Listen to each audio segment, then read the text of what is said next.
মানে ঘুমাতে যাব তখন আবার মাই গুডনেস, এরকম করে সে সারা রাতে মানে রাত 3টা থেকে ভোর সকাল 8টা পর্যন্ত 4বার আমার সাথে এইরকম করলো। আমার নাম শামিমা। শামিমা, বয়স কত? বয়স এখন 27। 27 ইয়ার্স। ওকে, জন্ম জেলা? জন্ম পুরান ঢাকায়। পুরান ঢাকাতে আপনার জন্ম? হ্যাঁ, পুরান ঢাকাতেই আমার ফ্যামিলি। তার মানে আপনি ঢাকাইয়া কুট্টি যেটাকে বলে বলতে পারেন এরকমই। আচ্ছা, পুরান ঢাকার ভাষা পারেন? হ্যাঁ। ওকে, ঠিক আছে, আপনি যে ভাষাতে যেভাবে বলতে কমফোর্ট ফিল করেন সেভাবেই বলবেন। তো আমাদের এই যে অনুষ্ঠানটি জীবন গল্প, এটা নিশ্চয়ই আপনি শুনেছেন এর আগে? হ্যাঁ, শুনেছি। ওকে, ঠিক আছে, তাহলে আপনার আইডিয়া আছে। জি বলুন, আপনি কি গল্প আজকে আমাদেরকে শোনাতে এসেছেন? আমি আমার ছোটবেলা থেকে মানে জন্ম থেকেই শুরু করতে চাচ্ছি। জি শিওর।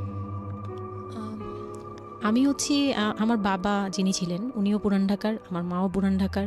তো আমি যদি আমার গল্পটা বলতে চাই তাহলে আমার একদম জন্মের আগে মানে আমার বাবা আমার বিয়ে থেকে শুরু করতে যাচ্ছি। নিশ্চয়ই নিশ্চয়ই, নো প্রবলেম। তো আমার বাবা ছিলেন একজন ব্যবসায়ী পুরান ঢাকার। আচ্ছা। আর আমার মানে পাশাপাশি উনি হোমিওপ্যাথিক ডাক্তারও ছিলেন। ওকে। তো খুব ভালো একজন মানুষ ছিলেন। আর আমার আম্মু ছিলেন জমিদার, মানে জমিদার টাইপের, পুরান ঢাকায় লাইক জমিদার যেরকম থাকে আর কি, জমিদার বাড়ির মেয়ে ছিলেন। মানে পুরান এমন কি ছিল যে আগের পিতামহ বা প্রপিতামহ যেটাকে বলি জমিদার ছিল, এরকম হ্যাঁ, এরকম মানে আমার নানাই ছিলেন জমিদার। ওই এলাকার সব বিচার সালিশ উনি করতেন, প্রভাবশালী খুব। তো ওই দিক থেকে আমার বাবা তো বিয়ের প্রস্তাব দেয়নি, মানে ফ্যামিলি থেকেই আমার বাবার আবার একটা বিয়ে করেছিলেন আরও 8 বছর আগে আমার আম্মুকে বিয়ে করার। ওটা ছিল লাভ ম্যারেজ। তো আব্বু আর ওই বড় আম্মু একসাথে পড়াশোনা করতেন। ওই দিক থেকে দুজন পরিচয় হয়ে বিয়ে হয়েছিল, কিন্তু 1.5 বছর পরে আমার ওই বড় আম্মু মারা যায়, অসুস্থ হয়ে মারা যান।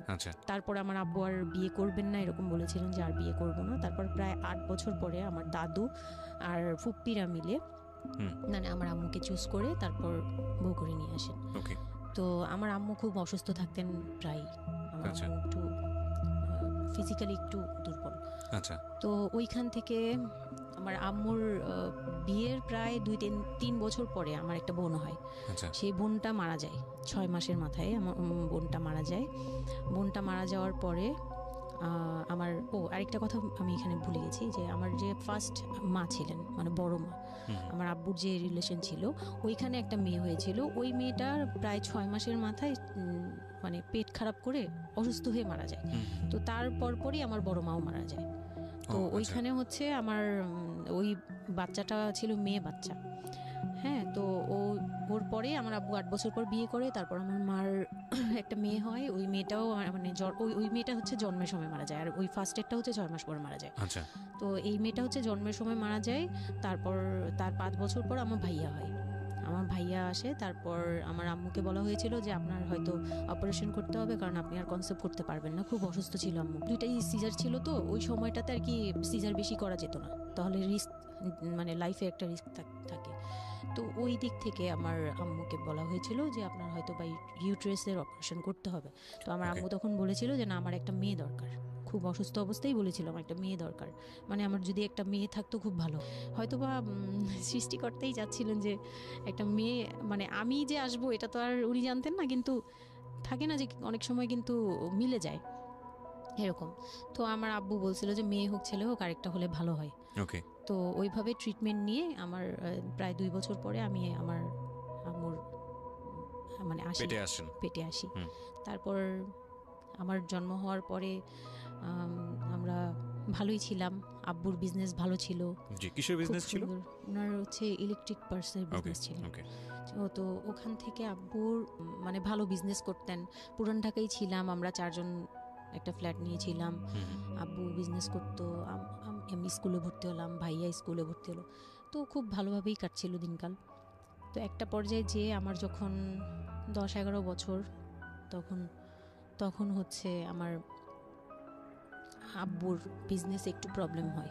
একটু না, ভালোই প্রবলেম হয়, মানে একজন খুব বড় ধরনের একটা লস সে ফেলে দেন। তো আমি এটা বলতে চাচ্ছি না।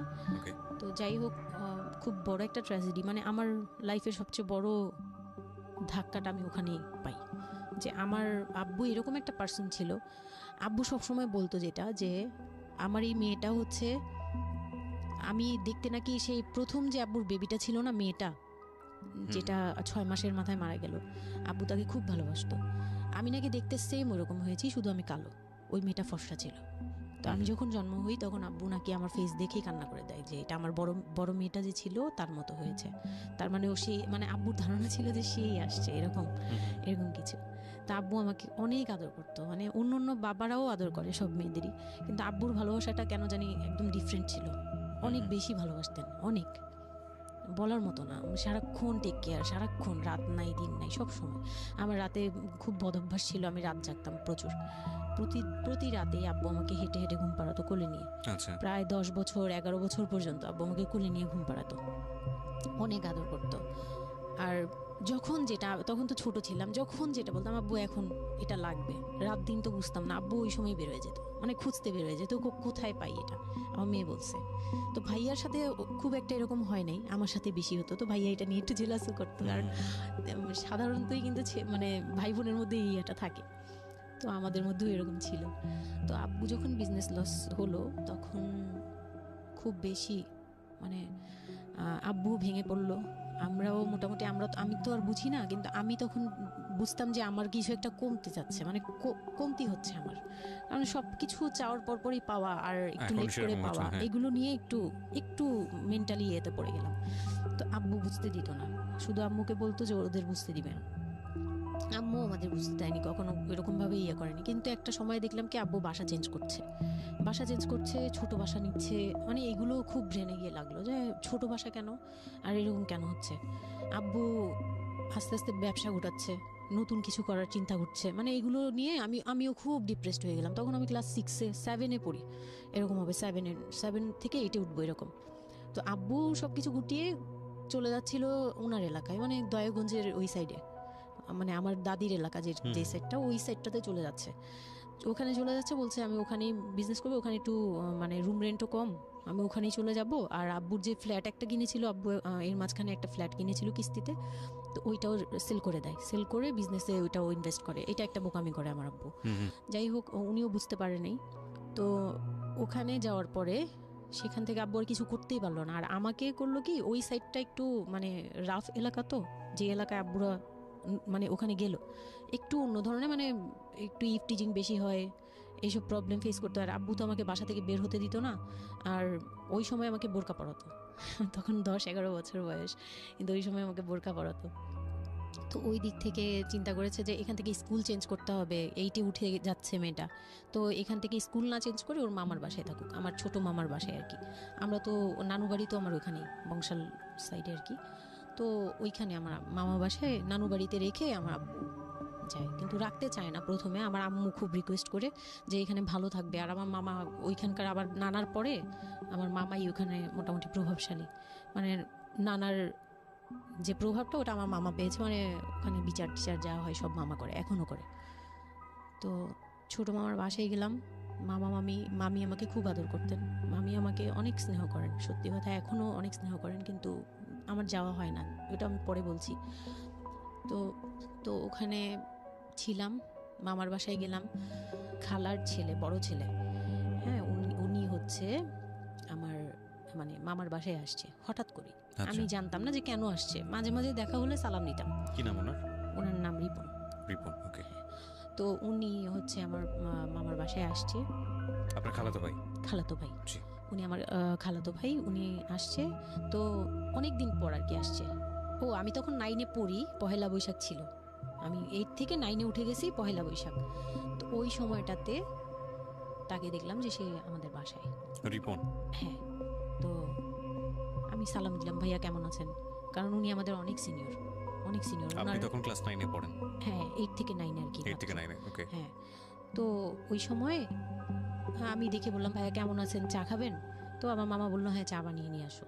তো আমি গিয়ে পরে শুনি যে আমার মামাতো ভাই আমাকে বলতেছে যে আমার মামাতো ভাই আবার আমার একদম মানে আপন ভাইয়ের চেয়েও বেশি বলবো, কারণ ওর সাথে আমি সব কিছু, মানে ও আর আমি একসাথে বড় হয়েছি, কখনো মনে হয়নি যে এটা আমার মামাতো ভাই, নিজের ভাই মনে হতো।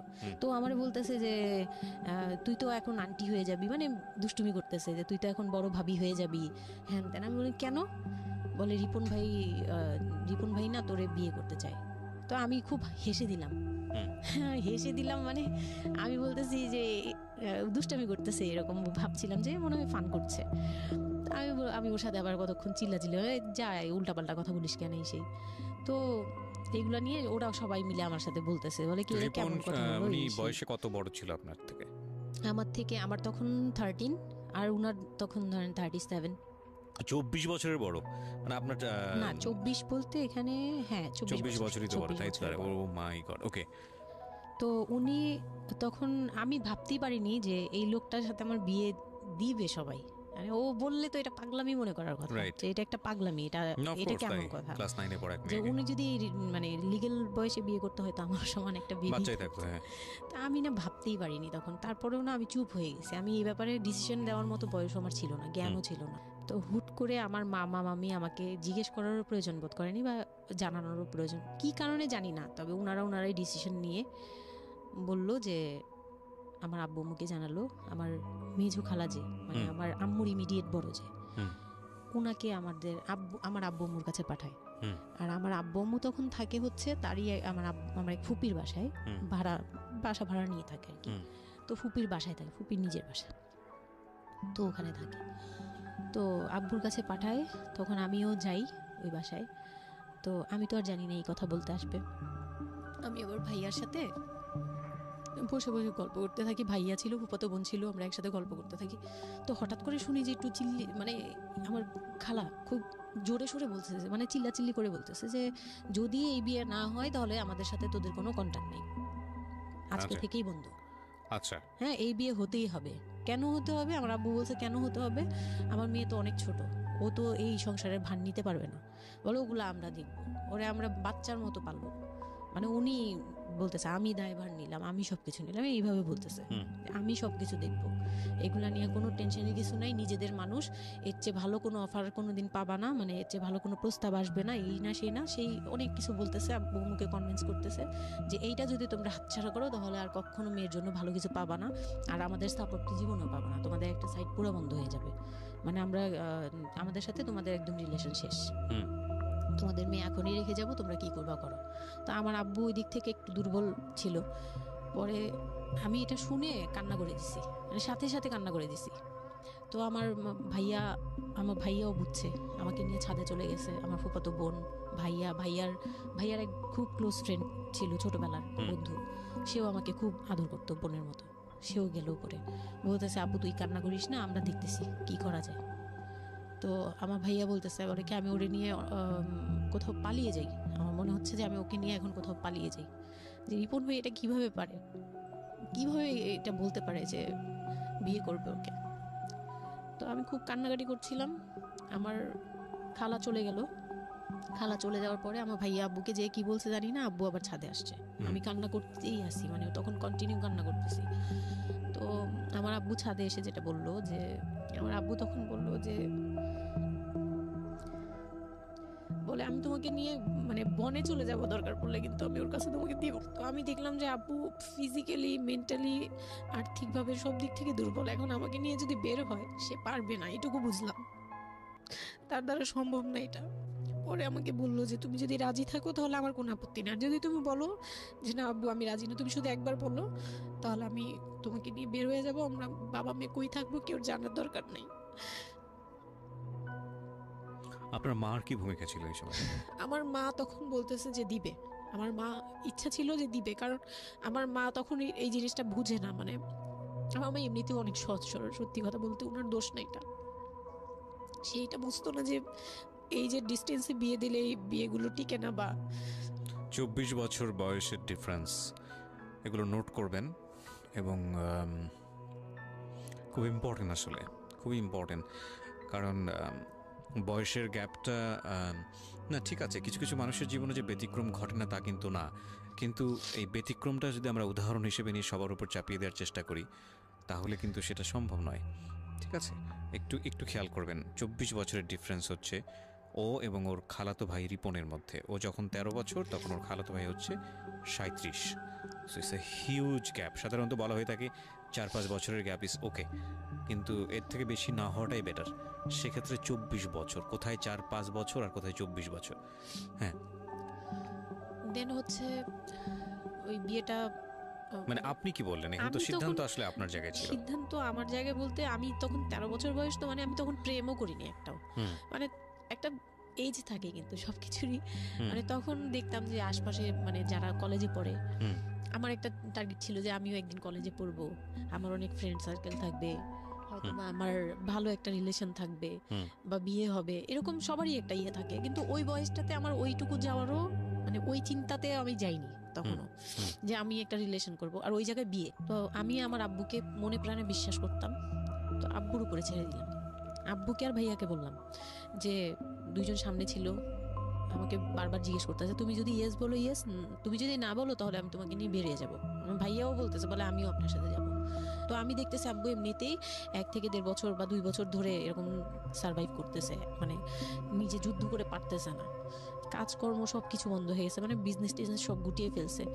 তারপর উনি যে এখন নিজে চলবে ওইটাই চলতে পারতেছে না, মানে খুব কষ্ট হচ্ছে। আমাকে আমার মতো মানে আমাকে যেখানে উনি একটা রাত 24 ঘন্টা একবার হলো আমাকে দেখতে হতো, ওই জায়গায় আমার মামার বাসায় ফেলে রাখছে, প্রতিদিন হেঁটে যেত, দেখে আসতো, একবার হলেও দেখে আসতো, মানে এরকম কষ্টগুলো করছে। ওই দিক থেকে চিন্তা করে দেখলাম যে না, আমার আসলে ওনাকে প্রেশার দেওয়া উচিত না, ওনার উপর ছেড়ে দিই। তখন আর কি এটাই মাথায় কাজ করছে যে আব্বু আপনি যেটা বলবেন সেটাই। পরে তার 1 সপ্তাহের মধ্যে 14 এপ্রিল পহেলা বৈশাখ আর 23 তারিখে আমার এঙ্গেজমেন্ট হয়। এঙ্গেজমেন্ট হয়ে যায়? হ্যাঁ, ওই উনি একদম খুব তাড়াহুড়া করে যে এঙ্গেজমেন্ট হতে হবে, বিয়ে হতে হবে খুব শীঘ্রই, তো ওইভাবে এঙ্গেজমেন্ট হয়। মানে এঙ্গেজমেন্টের পরেও আমি একদম স্টপ, আমার মাথায় কিছুই, তখন আমি পুরোপুরি ব্ল্যাঙ্ক, মানে আমি যে নিজের থেকে কিছু বলবো কিছু করব আমার ভিতরে ওইগুলো আর কাজ করছিল না। স্কুলে যাইতাম, অনেক সময় যাই না, এরকম আর কি, যে যেতে ইচ্ছে করলে যাই, না ইচ্ছে করলে যাই না, এরকম হয়ে গেলাম। এঙ্গেজমেন্টের 3 মাস পরে বিয়ে হওয়ার কথা ছিল, কিন্তু ঘুরতে ঘুরতে 4 থেকে 5 মাস ইয়ে হলো। তো 2004-এ 4 থেকে 5 মাসের মধ্যে সে আমার সাথে অনেকবার দেখা করতে চাইছে, কেউ দেখা করতে দেয়নি, কারণ আমার ফ্যামিলি খুব রেস্ট্রিক্টেড ছিল এইসব ব্যাপারে, কেউ দেখা করতে দেয়নি। আর আমিও ভয় পেতাম, তো আমি খুবই ভয় পেতাম, ওনাকে অনেক ভয় পেতাম, সোজা কথা আমি ওনাকে খুব ভয় পেতাম। তো এর মাঝখানে এক ভাবি, আমার নানু বাড়িতে ছিলাম, তো মানে মামার বাড়ি, আমার মামার নিজের বিল্ডিং হচ্ছে একটা, আর নানু বাড়ি পুরোনোটা, যেটা পুরোনো বাড়ি, ওখানে তো আমার সব জয়েন্ট ফ্যামিলি, মানে আমার অন্য মামারা এবং মামাতো ভাইয়ের বউরা সবাই একসাথে থাকে। তো আমার এক মামাতো ভাইয়ের বউ তাকে খুব রিকোয়েস্ট করছে যে ভাবি আপনি ওকে একটু ডেকে দেন, কথা বলবো। তো আমার মামাতো ভাইয়ের বউ মনে করছে যে সে তো তাদের তো বিয়েই হচ্ছে, তো সমস্যা কি, ডেকে দিই। তো আমাকে আর বলে নেই। প্রথম একবার আমাকে বলছিল যে দেখা করে দিবে, তখন আমি বলছি না আমি যাবো না, আমি দেখা করবো না, আমার খুব ভয় লাগতো। তখন আমার বিয়ের মনে হয় 1.5-2 মাস আগের কথা এটা।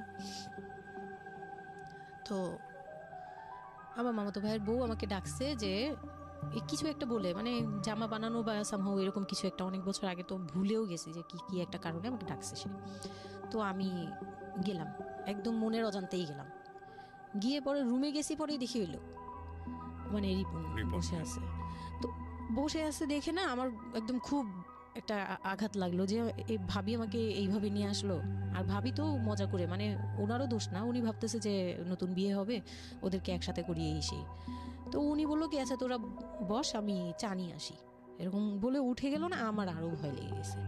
আর তখন আমি গিয়ে দেখতে পারলাম যে ওই লোকটার আচরণ খুবই খারাপ। মানে আমার কাছে তখন মনে হয়েছে যে কেন মনে হলো এটা, কেন মনে হলো, হুট করে ভাবি যখন গেল, সে সাথে সাথে আমার পাশে এসে বসছে এবং আমাকে মানে খুব মানে নোংরাভাবে টাচ করতেছে। তখন আমার বয়স খুব ছোট, তো স্বাভাবিক না এটা আমার কাছে ভালো না লাগার কথাই, কারণ আমি তাকে বড় ভাই জানি। এক্স্যাক্টলি, মানে কয়দিন আগেও তো সালাম কালাম দিয়ে দূরে থেকে কথা বলতাম, হ্যাঁ বড় ভাইয়া বলতাম, সবাই মানে তাকে বড় ভাইয়া ডাকে, আমিও বড় ভাইয়া ডাকতাম ওই ইয়ে থেকে। আর সেই লোকটা এসে আমাকে মানে খুব অপ্রীতিকর ভাবে জড়িয়ে ধরতেছে, তারপর জড়াজড়ি করতেছে, মানে খুব ঘেন্না লেগে গেল।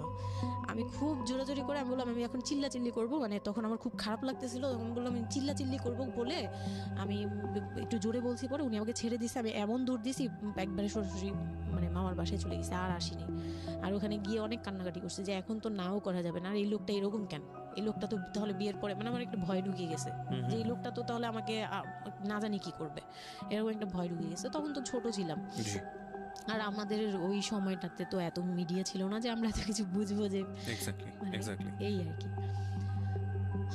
তো ওখানে তারপর 1.5 থেকে 2 মাস পরে বিয়ে হলো। এর মাঝখানে অনেকবার ফোন টোন করতো, এই করতো, আমি রেসপন্স করতাম না। তো বিয়ে যেদিন হলো, বিয়ের রাতের কথাটা কি বলবো? নিশ্চয়ই আপনার যদি মনে হয় যে বিষয়টা সামাজিকতার জায়গাটা থেকে খুব সেন্সিটিভ, একটা মেয়ের মানসিকতার জায়গাটা থেকে, যেটা আসলে এটা আমার বলার মতো শক্তিও নাই, সত্যি কথা বলতে। আমি এটাই আমার লাইফের সবচেয়ে বড় ট্র্যাজেডি, বিয়ের রাত। হয়তো আপনি খেয়াল করছেন কিনা জানি না, কিন্তু আপনি মাঝখানে বললেন যে আমি অ্যাফেয়ার করবো কিভাবে, আমার মন তো তখনই ভেঙে দিছে।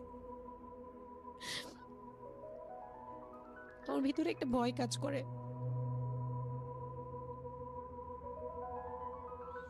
কি হয়েছিল আমি জানি, আপনি খুব সুন্দর করে বলছেন গল্প, আপনি আপনার মতো করেই বলবেন, আমরা আসলে মূল মেসেজটাই পেতে চাই।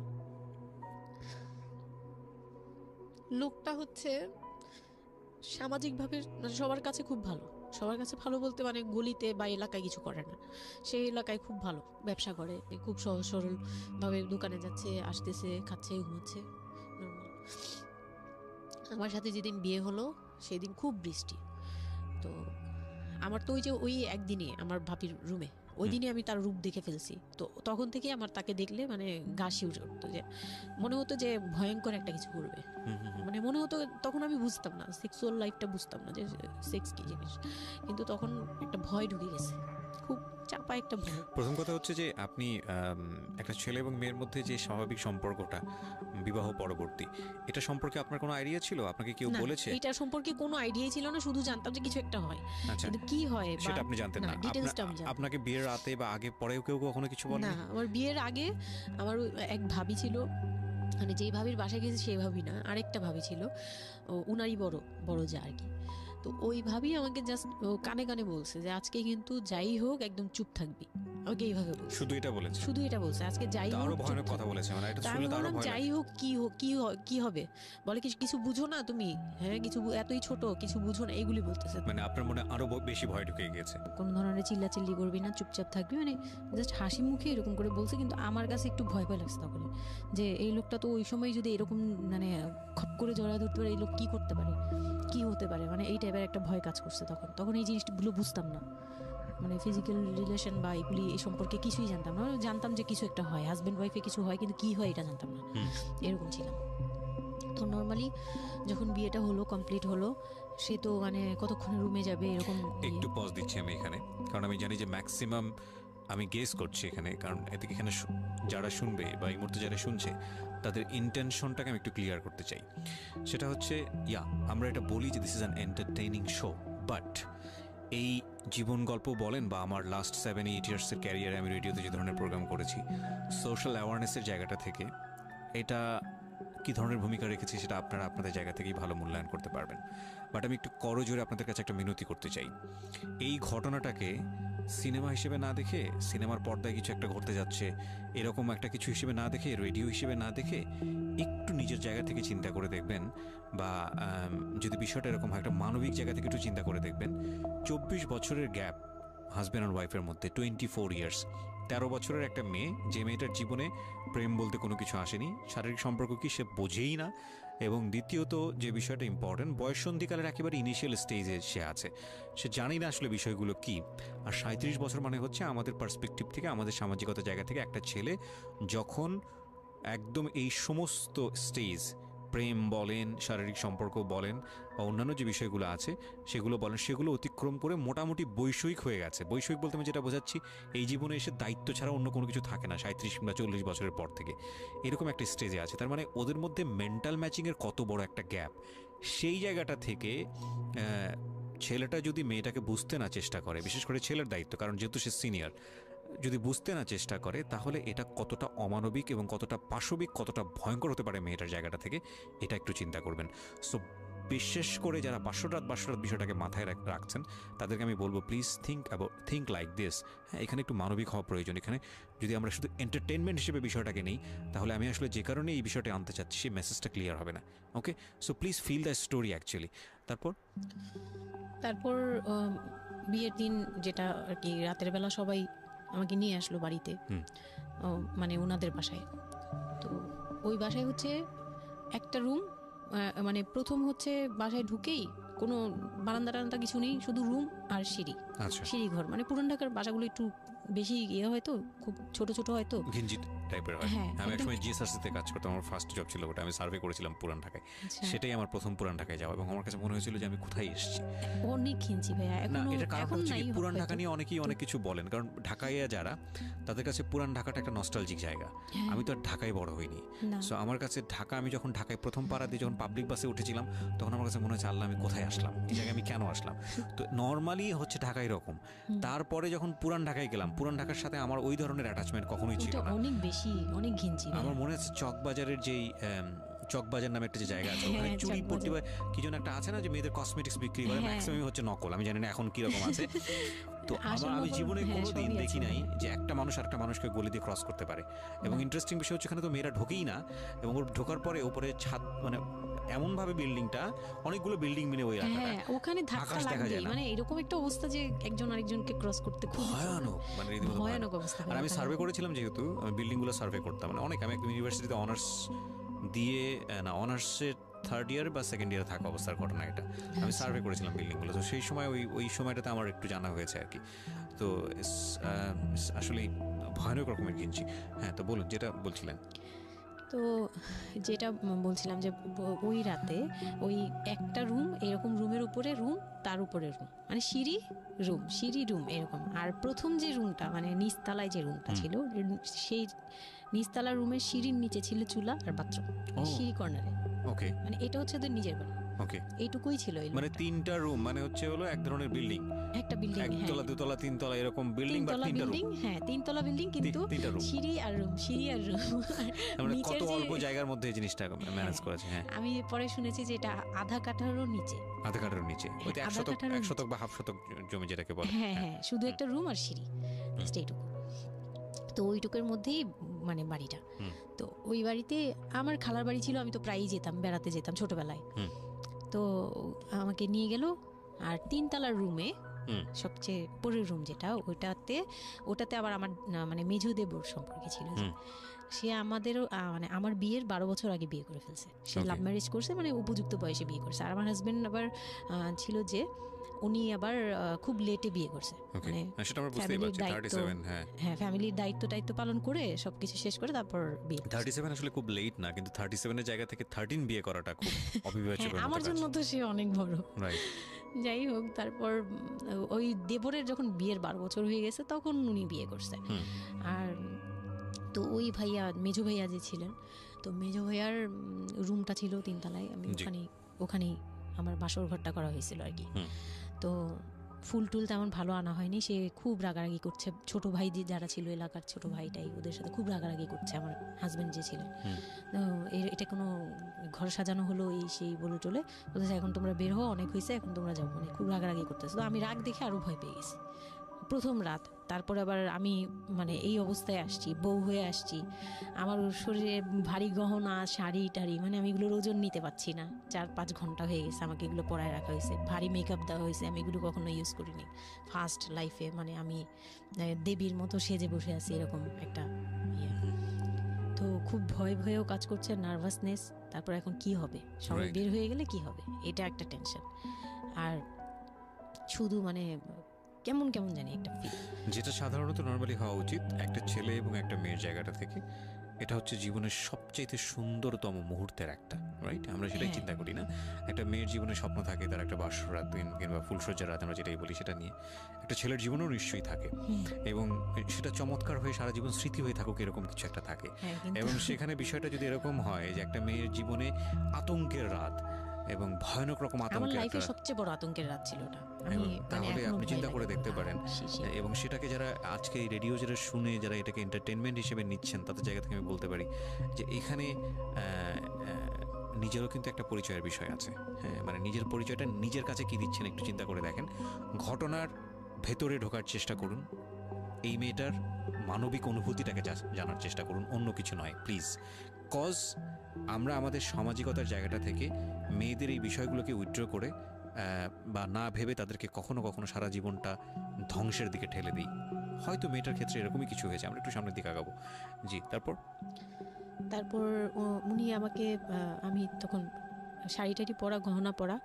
তো খুব নর্মালি সবাই চলে গেল পরে খুব নর্মালি আমাকে বলতেছে যে ড্রেসটা চেঞ্জ করো, শাড়িটা চেঞ্জ করো, গহনা টহনা চেঞ্জ করো। তো আমি আমার লাগেজ থেকে একটা 3 পিস নিলাম, ওই 3 পিসটা নিয়ে ওয়াশরুমে চলে গেলাম। ওয়াশরুম বলতে ওই যে উপরের রুমেই একটা ওয়াশরুম আছে, আর নিচের রুমে মানে উপরের রুমে তো আর সিঁড়ি ঘর নাই, সিঁড়ি ঘরটাতেই একটা ওয়াশরুম ছিল, ছোট্ট একটা টয়লেট ছিল।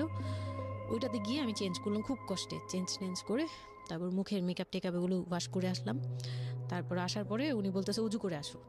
হ্যাঁ, তো আমি উজু করলাম, উনি উজু করছে করে, মানে প্রথম রাতে নাকি নামাজ পড়তে হয় সবাই বলে দিছে, তো ওই নামাজ পড়লো আমাকে নিয়ে।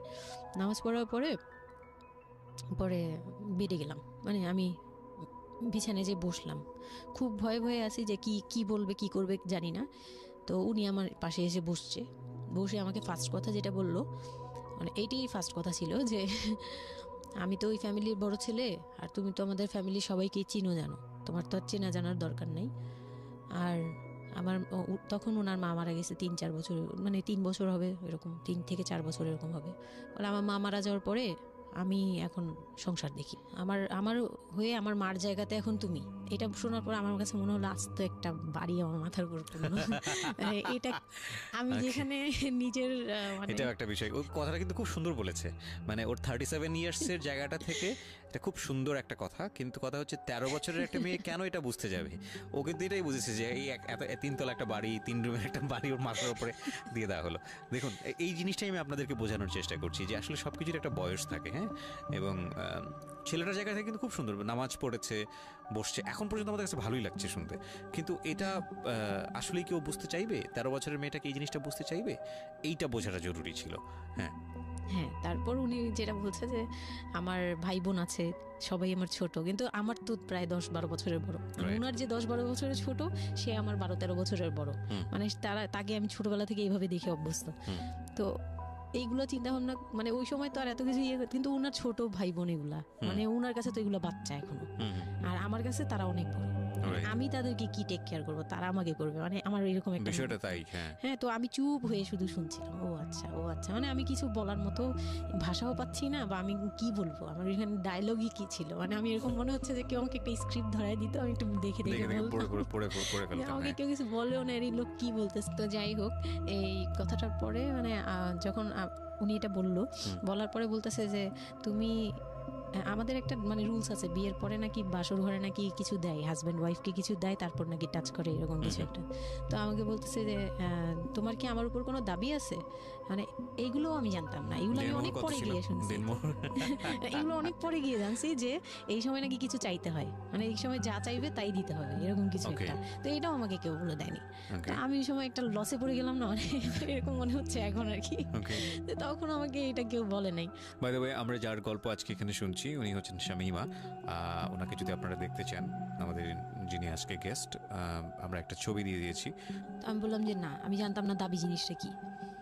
তো না বলার পরেই সে তো মানে আমার কাছে খুবই, মানে এই কথাগুলো বলতে আমি বলতে পারবো না। ঠিক আছে, বলার দরকার নেই, আমরা জাস্ট সিচুয়েশনটা বুঝতে যাচ্ছি যে ওইটা আমার ফার্স্ট নাইট ছিল, আর আমি ওগুলা মানে ওই ফিজিক্যাল ব্যাপারগুলো আমি বুঝতাম না, ওই সময়টাতে বোঝার কথাও না, বুঝতামও না, একদমই বুঝতাম না যে এই হয়। তো যখন উনি শুরু করলো, শুরু থেকে শেষ পর্যন্ত মানে খুব অল্প সময়ের মধ্যে খুব অমানবিকভাবে, মানে এটা এখন বর্তমানে যদি আমি কল্পনা করতে যাই, তাহলে এটা একমাত্র পারে রেপিস্টরাই পারবে, এটা রেপ ছাড়া কিছুই ছিল না। এখন বুঝি, ওই সময় বুঝতাম না। আর ওই সময় আমি এগুলো বুঝতাম না দেখে, আর আমাকে একটা কথা বলা হয়েছিল, আমার মাথায় একটা জিনিস কাজ করছিল যে ভাবি বলছে যে এইখানে যা হবে এগুলো সবই ঠিক।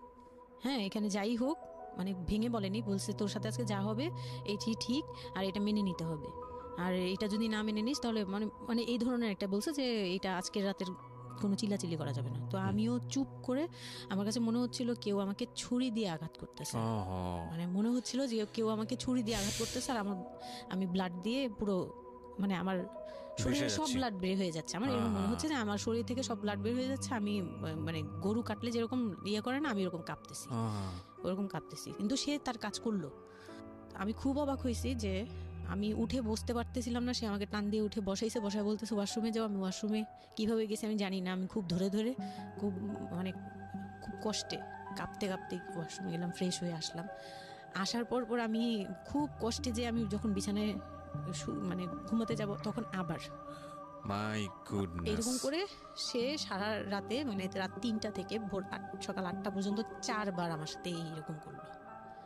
আমি আর সকালে উঠতে পারি না, মানে আমি উঠে বসতে পারি না। তারপর 2-3 দিন কি হয়েছে আমার মাথায় নেই, মানে আমি এখন আর এটা বলতে পারবো না, কারণ আমি পুরো সেন্সলেস ছিলাম আর ওনারে দেখলেই আমি ভয় লাগতো। সে যতবার আসতেছে সামনে। 2-3 দিন আপনি সেন্সলেস অবস্থায় ছিলেন? আমি জানি, মানে আমি সেন্স ছিল, কিন্তু আমি এখন গল্পটা বলতে পারবো না যে এই 2-3 দিনে কি হয়েছে। আচ্ছা আচ্ছা। এই 2-3 দিন আমার বউভাত হয়েছে, আমাকে পার্লারে নিয়ে যাওয়া হয়েছে, কিন্তু আমি নিস্তব্ধ। আর তখন আমার মানে শারীরিক কন্ডিশন খুব খারাপ, কিন্তু সবাই বুঝতেছিল, কিন্তু কেউ বুঝতে দিচ্ছিল না আমাকে। মানে এভরিবডি অ্যাভয়েড দিস, মানে সবাই জিনিসটাকে অ্যাভয়েড করছে, তারা পার্টিটাকে এনজয় করছে। এটা শুধু আপনার ফ্যামিলির সমস্যা না, এটা আমাদের পুরো সমাজেরই সমস্যা। এটা সমাজটাই অ্যাভয়েড করে। এবং আমার মনে আছে I face huge difficulty for the first time যখন আমি রেডিওতে এই ধরনের একটা, আমি নট আজকেই না প্রথম, আমি এটা আগে বিষয়গুলো খুব চ্যালেঞ্জ জায়গা থেকে আমি প্রচার করার চেষ্টা করেছিলাম। অ্যান্ড আই ফেস, এগুলো হয়তো আমার লিসনাররা কখনোই জানে না, আই ফেস হিউজ ডিফিকাল্টিস। যখন আমার প্রথম বইটা পাবলিশড হয় সেটা নিয়েও আমার একটা বড় ধরনের ডিফিকাল্টি ফেস করতে হয়েছে। একটা অদ্ভুত বিষয় হচ্ছে আমাদের সমাজে এই বিষয়গুলোকে আমরা অ্যাভয়েড করি, আমরা ঢেকে রাখতে চাই, আমরা মনে করি এটা একটা ট্যাবু, এটা সমাজে 8-10 জন মানুষের সামনে এটা নিয়ে আলোচনা করা যায় না। একটু চিন্তা করে দেখবেন আলোচনা করা যায় না এটা কোন অর্থে? যদি বিষয়টা নিয়ে সুড়সুড়ি দেওয়া হয়, যদি বিষয়টা নিয়ে এমনভাবে বলা হয় যে এটা এমনভাবে প্রেজেন্ট করা হচ্ছে যেটা একটা রগা বিষয়, এবং সেটা শুনে আরও কারোর মধ্যে এই ধরনের পাশবিক বা সে আসলে এন্টারটেনমেন্টের জায়গা থেকে নিয়ে এটাকে মজা হিসেবে নিল, বিষয়টা তখনই একটা প্রশ্ন আসে।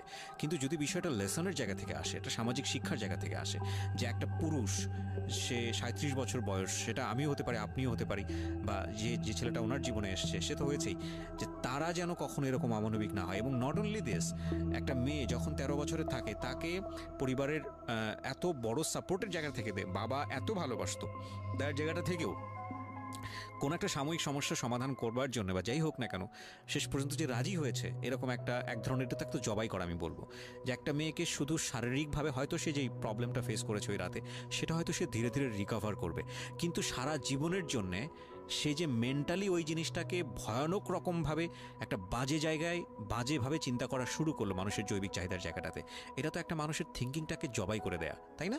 এবং এইটা কত ভয়ানক রকমের অপরাধ, কত ভয়ানক রকমের ভুল।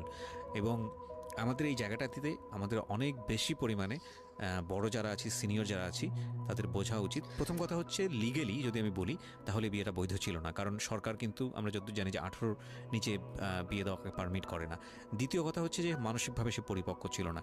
তৃতীয় কথা হচ্ছে যে যদিও বা বিয়েটা হলো, তাহলে তাকে যে একটি প্রপার এডুকেশন দেয়া, যে এই বিষয়টা হচ্ছে এরকম, প্রপারভাবে বড় করা, প্রপারভাবে নার্সার করা, সেটার মারাত্মক রকমের অভাব ছিল।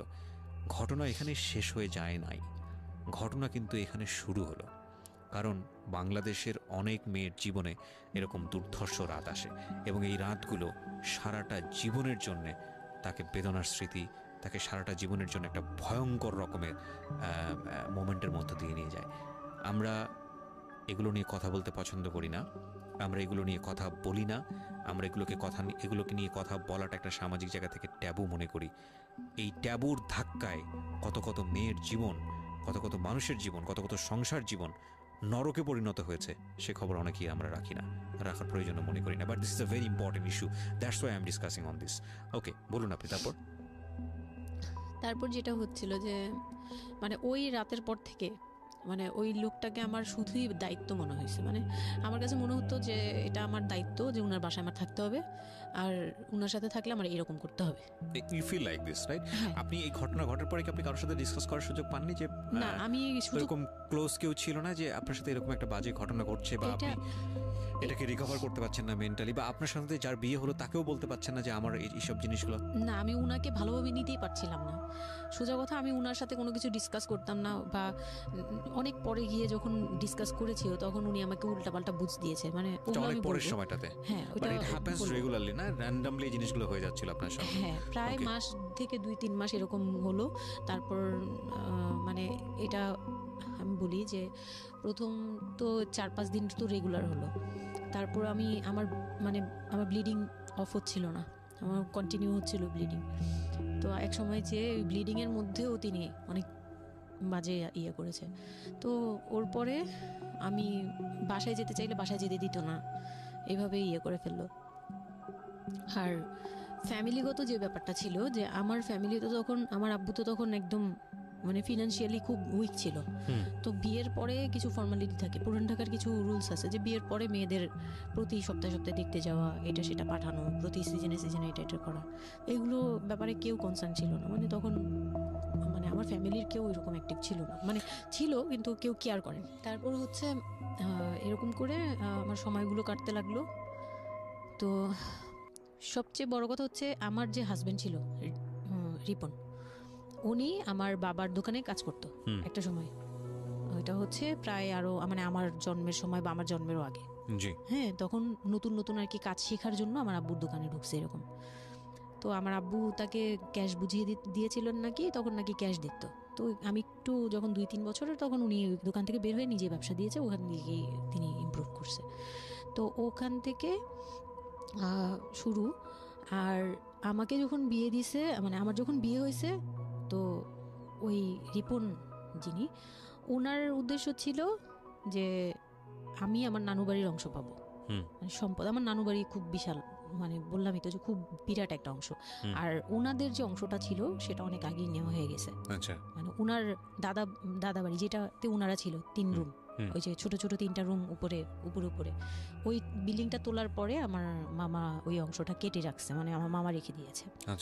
আর আমাদের যে অংশটা ছিল তার লোকটা ছিল যে ওই বাড়িতে আমি একটা রুম হলেও পাবো। হ্যাঁ, তো আমার আম্মু তো আর ওটা নেয়নি। তো আমার হাজব্যান্ডের ইয়েটা ছিল, টার্গেটটা ছিল যে ওই বাসায় একটা রুম হলেও পাবে। আর পুরান ঢাকায় একটা রুম মানেই অনেক কিছু, মানে ওখানে তো প্রায় 1 কোটি টাকা দাম কাঠা। তো একটা রুম মানে 1 কাঠা না হোক, আধা কাঠা হোক, 50 লাখ টাকা হোক আমার আসবে, এরকম একটা টার্গেট ছিল তার। তো আর বিয়ের সময় তো অনেক কিছু নিয়ে, মানে গহনা টহনা নিয়ে, ফার্নিচার নিয়ে নানান কথা তো শুনতে হয়েছে, ওগুলাও ফেস করছি। মানে খুব পেইনফুল ছিল ওগুলা, কারণ আমি তখন এত কিছু বুঝি না। আমি তখন মাত্র মানে জামা কাপড় বানাই, ঘুরি ফিরি, খাই দেই, ব্যাস ওই পর্যন্তই। আমি কারো জিনিস নিয়েও মাথা ঘামাই না। ওখানে আমার উপরে প্রেশার আসছে যে আমার ফার্নিচার এমন কেন, আমার গহনা এমন কেন, তুমি বাসায় বলো না কেন, তোমার খাট এখনো আসতেছে না কেন। আমার বিয়ের পর খুব বৃষ্টি ছিল তখন, মানে আমার ফার্নিচার, আমার চাচা ছিল ফার্নিচারের, ওনার বিজনেস। তো আমার চাচার ফ্যাক্টরি থেকেই সবগুলো ফার্নিচার আসবে। তো ওনারা বলতেছে যে জাস্ট একটা কারণেই লেট হচ্ছে, রোদ পাচ্ছি না, রোদ পেলে তারপর কাঠগুলো শুকাবে, তারপরে হ্যাঁ মানে জয়েন্ট দিলেই এখন এটা ফেটে যাবে, এখন জয়েন্ট দিলে প্রবলেম হবে। এই জিনিসটা ওরা বুঝতেছে না। ওরা বলতেছে কেন দেরি করছে, নাকি ফাঁকিই দিচ্ছে, নানান ধরনের কথা তৈরি করতেছে। আর এই দিক দিয়ে আমি পেইন খাচ্ছি, ওই দিকে এক পেইন, মানে রাতে গিয়ে এক পেইন, দিনের বেলায় পেইন। মানে আমি পুরো মানসিকভাবে, মানে বলে না যে আমি হয়তো বা প্যারালাইজডের মতো হয়ে গেছিলাম, আমার মানসিক ভাবটা। জাস্ট শুনি আর শুনি, কিছু বলতে পারছি না এরকম। আর বাসায় গিয়ে কোনো কিছু বলি না, কারণ আব্বু অসুস্থ। আব্বু মেন্টালি অনেক প্রবলেম। আব্বু যখনই জিজ্ঞেস করে আম্মু তুমি ভালো আছো তো, আমি খালি হাসি দিয়ে বলছি হ্যাঁ। যতবার জিজ্ঞেস করে তুমি খুশি আছো তো, আমি হ্যাঁ। আমি এই একটা কথাই বলছি, হ্যাঁ ভালো আছি। আসলে আমি ভালো ছিলাম না, কিন্তু বুঝতে দেইনি। ওই লোকটার ছোট বোনগুলো আমার সাথে অনেক রাফ বিহেভ করছে।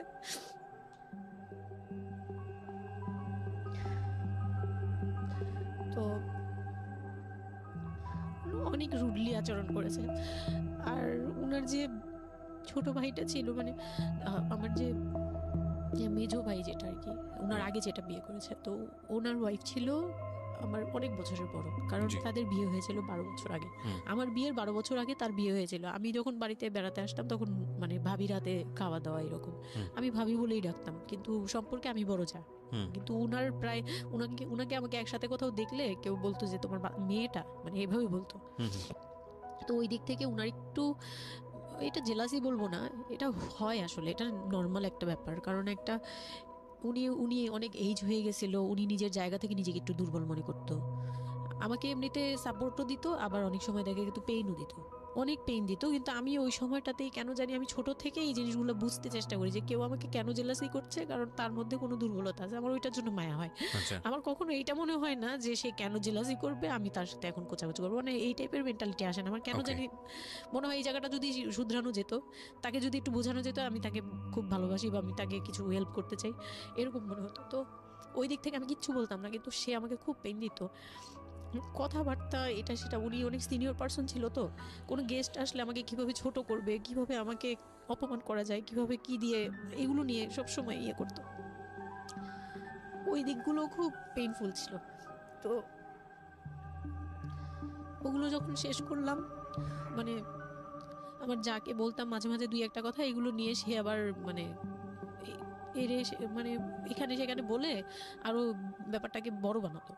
তো আমি তখন বুঝতাম না, এখন বুঝি। তো এর মাঝখানে হলো কি, আমি প্রেগনেন্ট হলাম। না না, বিয়ের 1.5 মাস পরে আমি হচ্ছে কক্সবাজার যাব। আচ্ছা। আমার হাজবেন্ড বলতেছে যে ঈদ চলে আসছে, তুমি ঈদের মধ্যে কিছু না নিয়ে আসো, ঈদের পরে আমরা কক্সবাজার যাই, এখানে কোনো খরচ টরচ যাতে আমাদের না হয়, হ্যাঁ, এই জন্য আমরা কিছু কিনবো না। আমি বলছি আচ্ছা ঠিক আছে। তো তখন হচ্ছে বসুন্ধরা সিটি মার্কেটটা হচ্ছে নতুন হয়েছে। তো উনি বলতেছে আমরা বসুন্ধরা সিটিতে যাব শপিং এ, কিন্তু উনি যেটা বলতেছে যে আমার মানে বসুন্ধরা সিটিতে যাবে, কিন্তু আমাকে যে কিছু কিনে দিবে না এটা আমি জানতাম না। তো ওনার সাথে আমি গেলাম, প্রায় 20 থেকে 25 হাজার টাকা শপিং করলো। ওগুলা হচ্ছে সব ওনার বোন জামাই, বোনের বাচ্চা কাচ্চা, মানে ফ্যামিলির জন্য আর কি, ভাই বোন। আমিও পছন্দ করে করে কিনলাম সবার জন্যই যা যা লাগে। কেনাকাটার পরে আমি তো তখন ছোট মানুষ, তখন তো আমার 13-14 বছর বয়স। তো আমি কখনো এমন হয়নি যে আমি ঈদে জামা কাপড় নিইনি বা জামা কাপড় নতুন জামা কিনিনি, এরকম কখনোই হয়নি। তো ওইটা আমার বিয়ের ফার্স্ট ঈদ। তো আমার একটা শখ ছিল কি যে অন্তত একটা কটন ড্রেস হলেও আমি পাবো, এরকম একটা ইয়া ছিল আমার ভিতরে, যে না আমাকে কি আর না দিবে নাকি, বলছে দিবে না, হয়তো বা ভালো কিছু দিবে না, হয়তো নর্মাল কিছু হলেও আমাকে দিবে, ঈদে তো আর পুরনো জামা পরে থাকবো না। তো আমার এরকম ধারণা ছিল। ও পুরো শপিংটা শেষ করলো সারাদিনে, আমি রোজা রেখে পুরো শপিংটা করলাম খুব চয়েস করে করে। লাস্ট মোমেন্টে যে সে আমাকে নিয়ে চলে আসতেছে, যখন সে আমাকে নিয়ে রওনা দিল, মানে আমার মনটা খারাপ হয়ে গেল। আমি কিচ্ছু বলিনি, প্রথম ঈদ এটা, তো আমি কিচ্ছু বলিনি।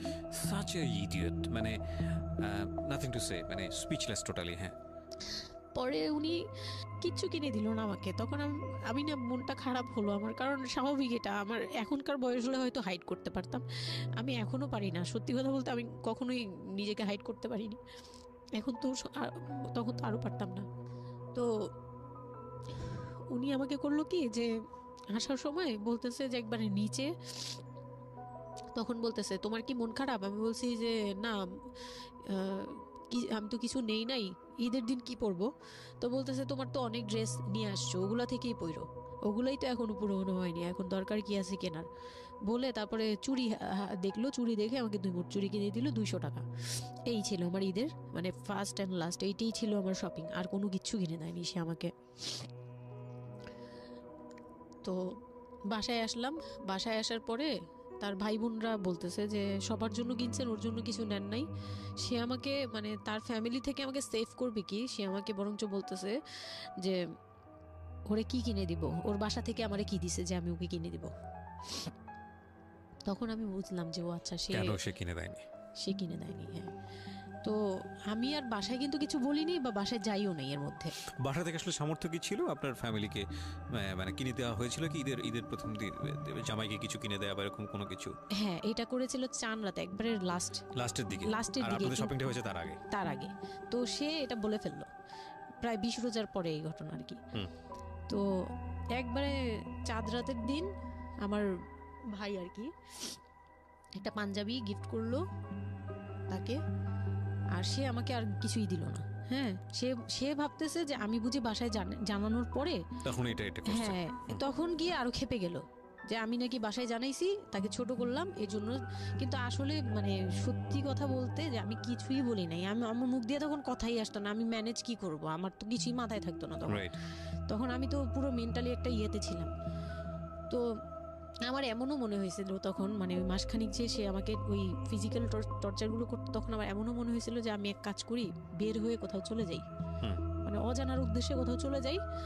যদি আব্বুর এই অবস্থা না থাকতো হয়তো আমি করতাম এটা। সত্যি কথা বলতে একমাত্র আব্বুর কথাটা যখন মনে আসছে, চোখে ভাসছে যে আমার আব্বু তো মরে যাবে, তখন গিয়ে আর এটা করতে পারিনি, নয়তো ঠিকই আমি বের হয়ে যেতাম। তো ঈদ আসলো, ঈদের পরের দিন কক্সবাজারের উদ্দেশ্যে রওনা দিল।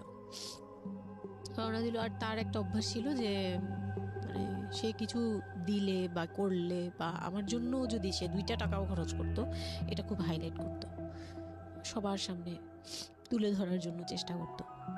কক্সবাজার যাবে, সে খুব মানে ঢোল পিটাচ্ছে যে আমাকে নিয়ে কক্সবাজার যাচ্ছে, কিন্তু শপিং করে দেয়নি, এটা আবার হাইড করতেছে। আচ্ছা, যাই হোক, ওই সব বলতে গেলে শপিং এর টাকা সেভ করে আমাকে কক্সবাজার নিয়ে যাচ্ছে। তো গেলাম কক্সবাজারে, সেখানে গিয়ে আরেক ধাক্কা খেলাম, যে কক্সবাজার যাওয়ার পরে প্রথম রাত মোটামুটি ভালো ছিলাম, পরের দিন সকালে সে আমার সাথে মানে এমনভাবে মানে ফিজিক্যাল রিলেশন করতে চেয়েছে যেটা সম্পর্কে আমি অবগত ছিলাম না, মানে আমি জানতাম না যে এরকম কিছু হয়। তো এক সময় সে আমার হাত পা জোরাজোরি করে ধরে, মানে প্রায় হাত পা বাঁধার মতো জোরাজোরি করে সে আমার সাথে ওই রকম কিছু করতে চায়। তখন আমার মানে আমি খুব বাধা দেওয়ার পরে বা চিল্লাচিল্লি করার পরে সে আমার গায়েও হাত তোলে, 2-3টা চট থাপ্পড় দেয়। আপনাদের মধ্যে সম্পর্কের জায়গাটা কি আপনি তখনও কি ওনাকে আপনি করে বলতেন? হ্যাঁ, আমি এখনো স্টিল নাও। তার মানে বিষয়টা এরকম হয়ে গেছে যে ওই দূরত্বটা বিয়ের পরে ছিল, এবং সেই দূরত্ব থাকা অবস্থায় ও এই জিনিসগুলো প্র্যাকটিস করে যাচ্ছে ওর মতো করে, এবং সেখানে যখন ও সাকসেসফুল হতে না পারছে তখন সে আপনার গায়ে হাত তুলছে, তাই তো? সেটাই। হ্যাঁ, তারপর আর সবচেয়ে বড় কথা হচ্ছে সে তার জায়গাটা, সে তার চাওয়াগুলো সব পূরণ করতেছে, বাট আমার দিকটা দেখছে না। এবং সে যে শুধু আমার না, মানে সে মানুষটাই এমন, আগে বুঝি নেই, পরে অনেক ধীরে ধীরে গিয়ে পরে বুঝতে পেরেছি যে উনি সম্পূর্ণ সেলফ সেন্টার, মানে নিজে যেটা অধিকার সেটা সে আদায় করে নেবে, তার বাকিগুলো নিয়ে তার কোনো মাথা কি হচ্ছে বা কার কি হচ্ছে এটা দেখার বিষয় না, এই টাইপের মেন্টালিটি। তো এইগুলো করার পরে আমার মানে খুব পেইন হলো, আমার খুব কষ্ট হলো যে আমি কবে আবার ঢাকায় যাব, একটা পেইন। ওটা কি জীবনের প্রথম কক্সবাজার যাওয়া? হ্যাঁ, ওটা আমার লাইফে ফার্স্ট। চিন্তা করে দেখুন, এক ধরনের হানিমুনি বলা চলে ওদের জন্য। হানিমুনি করা হয়েছিল, কিন্তু এটা আমার জন্য হানিমুন ছিল না, অন্য কিছুই ছিল। আচ্ছা, খুব পেইনফুল ছিল। ওকে, যাই হোক, আমি খুব ভয়ে ছিলাম যে এখানে আমাকে মেরে ফেললেও কেউ জানবে না, এরকম একটা ফিল ছিল আমার ভিতরে। একটা জিনিস চিন্তা করতে পারেন, প্রত্যেকটা মোমেন্ট একটা মানুষ একটা মেয়ের সাথে, একটা ছেলের সঙ্গে বসবাস করছে একটা মেয়ে, এবং তাদের স্পেশাল মোমেন্টসগুলো তার জন্য ভীতির কারণ। সে হয়তোবা তখন এরকম মানে চিন্তা করছে যে এই স্পেশাল মোমেন্টটা যেন না আসে, ওর সঙ্গে স্পেশাল টাইমটা যেন আমি না হয়, রাত যেন না হয়। বিষয়গুলো তো এরকমই ছিল, কারণ ওর জন্য কিন্তু এগুলো অনেক ভয়ানক রকমের টর্চার।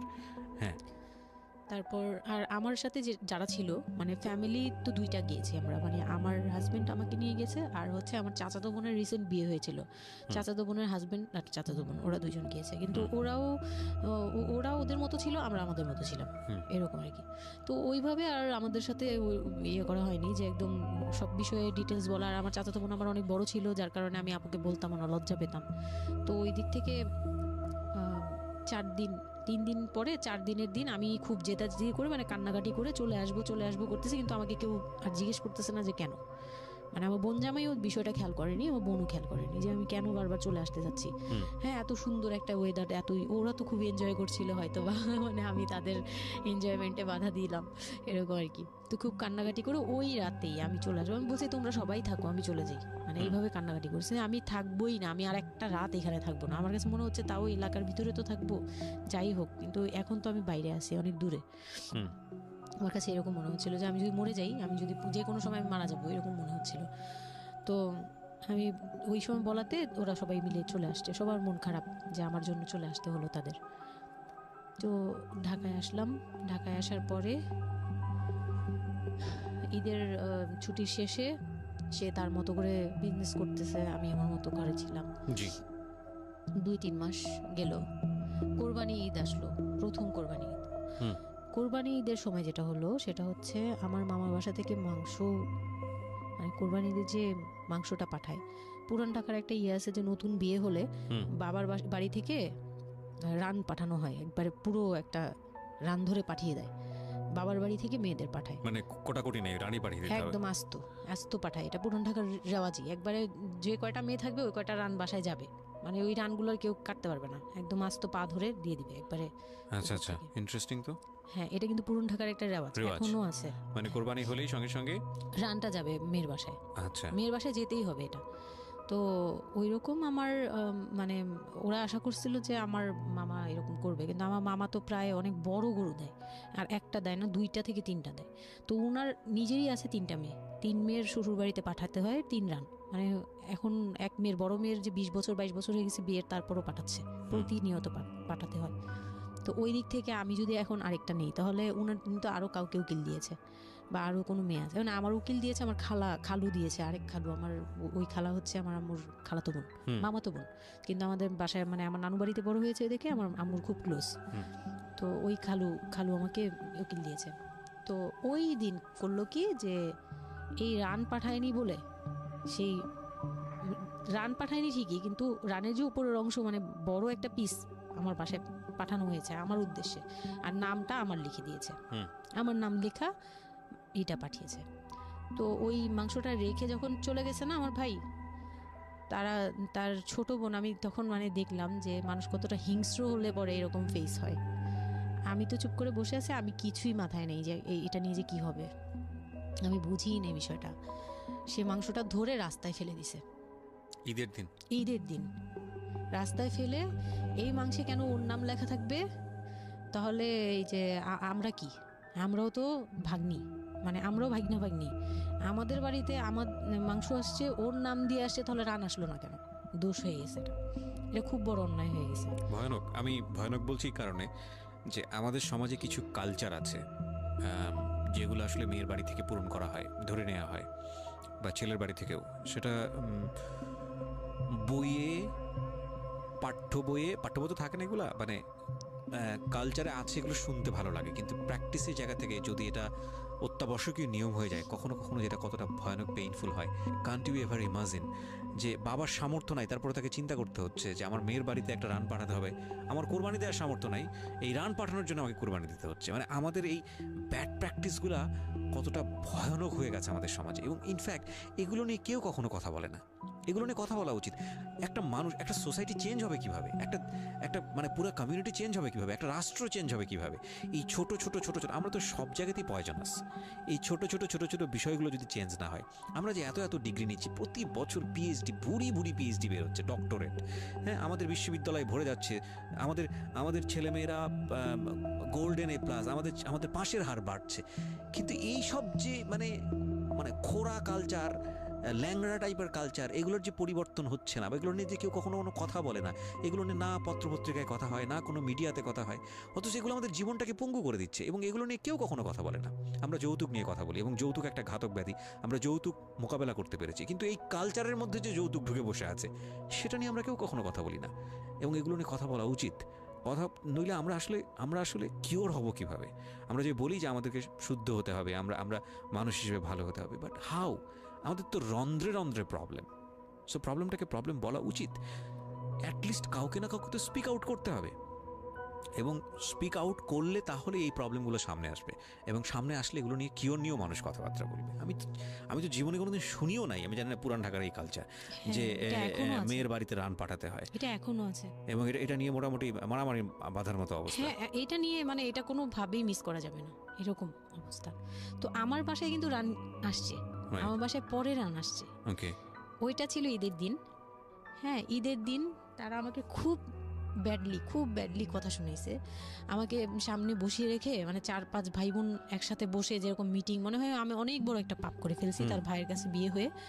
আমার পাপ হয়েছে যে আমি নাকি তার ভাইকে কিভাবে ভুলিয়ে ভালিয়ে, আমি তখন ভুলাবো কি, আমার তো ভালানোর প্রশ্নই আসে না। আমি তখন মনে মানে হাসিও পাচ্ছে, আমি অবাক হচ্ছি যে এগুলো কি বলতেছে, আমি নাকি তাদের ভাইকে হাত করেছি, এই টাইপের কি কথা বলতে, মানে আমি এখন বলতে পারবো না বুঝিয়ে।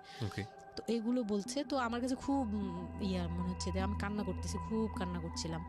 তো কান্না করার পরে আমার যে হাজবেন্ড ছিল, সে কেমন একটা লোক যে সে এটাও বললো না যে মাংসটা তুলে নিয়ে আসি, এটা তো একটা মানে বলতে গেলে কোরবানি দেওয়া হয়। আপনার শ্বশুর বেঁচে ছিল না? না, আমার শ্বশুর শাশুড়ি দুজনই মারা গিয়েছে। তো তার মানে ওই পরিবারের মূল হর্তাকর্তা হচ্ছে আপনার হাজবেন্ডই? হ্যাঁ। আচ্ছা।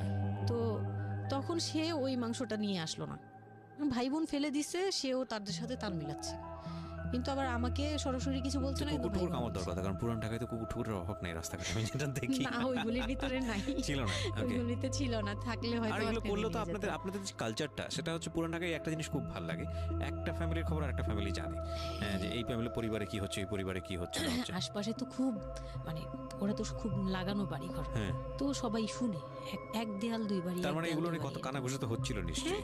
পুরো এলাকা, আমি যে কি পরিমাণ মানে লজ্জা, মানে অনুতাপ, আমাকে মানে এমন বানিয়ে ফেলছে যে আমি ওই বাড়িতে শুধু ক্লাস 9-এ পড়ো একটা মেয়ে, যেখানে তার মানে রঙিন স্বপ্ন নিয়ে ডানা মেলে বাঁচার কথা, এবং ঢাকাতে বড় হয় একটা মেয়ে। ক্যান্ট ইউ এভার ইমাজিন সেই মেয়েটার ঈদের সময় আমরা সাধারণত দেখি যে সকালে একটা ড্রেস পরবে, দুপুরে একটা পরবে, রাতে একটা পরবে, বান্ধবীদের সঙ্গে ঘুরে বেড়াবে, এবং মানে পাংখা যেটাকে বলে ওইরকম একটা এইজ। সেই সময়টাতে তার মাংস নিয়ে টানাটানি শুরু হয়েছে, এবং তার বাড়িতে মাংস আসলো কিনা সেটা নিয়ে টানাটানি শুরু হয়েছে, এবং সে মহল্লায় বেরোতে পারছে না নিজের মুখ, এবং এভরি নাইট তার উপর ফিজিক্যাল টর্চার। এবং ক্যান ইউ এভার ইমাজিন যে আমাদের সমাজের মেয়েরা, নারীরা কতটা সহ্য করে?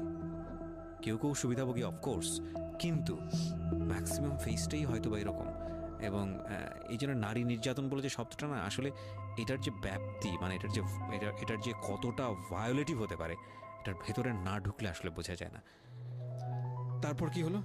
তারপর ওই দিন গেল, ওই দিন ওই মাংসটা আমার ওই যে মেঝো দেবর, যে উনি আবার একটু অন্যরকম ছিল। উনি পড়ালেখা করেনি, উনি খুব রাফলি কথা বলতো, উনি জুতার ব্যবসা করতো। তো এমনিতে মেন্টালিটির দিক থেকে বলতে গেলে অনেকে থাকে না যে পড়ালেখা না করেও শিক্ষিত, অনেকে এরকম থাকে, কিন্তু মানে সে পুরোপুরি মানে শুদ্ধ ভাষায় কথা বলতে পারে না, যে একটা লোক খুব ঢাকাইয়া ভাষায় পুরোপুরি গালাগালি বলতে গেলে প্রত্যেকটা কথার আগে পিছনে একটা করে গালি থাকে এরকম। কিন্তু তারপরেও না তার মেন্টালিটি আমার ভালো লাগতো। ইভেন নাও আমি এখনো চিন্তা করি যে আমার ওই ভাইয়া অনেক ভালো, হ্যাঁ, ওই দিক থেকে। তো উনি আসছে, উনি এসে এরকম দেখে বাসায় মাংসটা নিয়ে এসে রেখে তারপর খুব গালাগালি করে খুব বাজেভাবে ভাই বোনদের বললো যে তোরা আসলে মানুষই না, তোরা মানুষ হইলে এই ধরনের এই সিচুয়েশনটা ক্রিয়েট করতি না। মানে উনি ওনার মতো করে বলছে গালাগালি করে যে এইরকম মানুষ করে, তোরা কি ছোট লোক, জীবনে কি কখনো এগুলি দেখোস নাই, বা এগুলো কি কখনো খাস নাই, বা এখনো কি পাস না, এরকম করার কি আছে, ওর বাসা থেকে আসলে খাবি, এরকম মানে এইভাবে খুব বাজে 2-4টা কথা বলছে। তারপর তারা গিয়ে ঠান্ডা হয়েছে, আর আমার বলতেছে তুমি এখানে বসে বসে ওদের দৃশ্য দেখতেছো কেন, তুমি উপরে যাও। তখন তার বউর আবার একটু জেলাস হলো যে আমার প্রতি তার কেন এতটা মানে ওই দিক থেকে আবার মানে ওইটা ওইভাবে দেখলো না যে ভাই হিসেবে বোনকে সেভ করলো, এরকম না। আমি কিন্তু এইভাবে নিয়েছি যে মনে হচ্ছিল যে আমার বড় ভাই, এটা ওদের ভাই না, আমারই বড় ভাই, আমাকে সেভ করলো। আমার কাছে এত ভালো লাগছে, আমি কিছু হলেই বলতাম ভাইয়ারে, যে বলতাম ভাইয়া দেখেন না আমার সাথে এটা বলতেছে, সাথে সাথে নেমে এই কে ওরে গালাগালি করছে, উনি তো গালাগালি শুরু করে দেয়, আর উনারে সবাই ভয় পেত। মানে আমার হাজবেন্ড ভাই বোনের সাথে তাল মিলাতো, আর উনি ছিল একটু ডিফারেন্ট। তো কিছু হলেই উনি বাসায় আসার অপেক্ষায় থাকতো, না উনি আসলে উনারে বলবো। একদম সিঁড়ি দিয়ে ওঠার সময় নামার সময় ভাইয়া আজকে আমার না এটা বলছে, এই সাথে সাথে ভালো হলি, মানে উনি মোটামুটি আমাকে সেফ রাখতো। আর ছোট যে দেবরটা ছিল ও হচ্ছে একদম কোনো কথাই বলে না, চুপচাপ, ইয়েস নো কিছুই বলে না, চুপচাপ। সে আবার ছিল স্কুল টিচার, ওই পুরো ফ্যামিলিতে ওই এডুকেটেড ছিল, মাস্টার্স কমপ্লিট করা আর কি। ও একটা খুব ভালো সাইড বেছে নিয়েছে যে কথা বলে এখানে লাভ হবে না। না, হ্যাঁ, সে একদম চুপ নিরপেক্ষ। কারণ তাদের সাথে বলতে গেলে ভাই বোনের সাথে দ্বন্দ্ব হবে, আমার সাপোর্টে যেতে গেলে একটা বাজে কিছু ক্রিয়েট হবে, আবার আমাকে বকা দিতে গেলে এটা অন্যায় হবে, সে ওটা বুঝতো। মানে আমি যা সবকিছু মিলে যেটা দেখলাম যে এটার জন্যই সে চুপচাপ থাকতো। তো মানে উকিল মা যে ছিলেন আমার খালা, উনি কোরবানি দিয়ে পরের দিন রান পাঠাইছে। পরে এই রান পাঠানোর পরে আমার ওই যে মেজ দেবর যে ছিলেন তিনি তো আরেকটা দিল, মানে আরেক ধোলাই দিল সবাইকে, ছোট লোক এখন বল যে ও বাসায় ফোন করে বলছে বা বাসায় গেছে, ও তো কালকে থেকে বাসায় যায়নি, ওর হাতে তো ফোনও নাই, ফোন নিলে তোদের কাছ থেকে তো নিতে হবে, তখন আমার হাতে ফোন নেই, তো ও তো বাসায়ও যায়নি, এখন বল যে এটা ও বলছে তারপর ও পাঠাইছে, তোরা এত ছোট লোক কেন, মানে ভাই বোনরাই বলতেছে।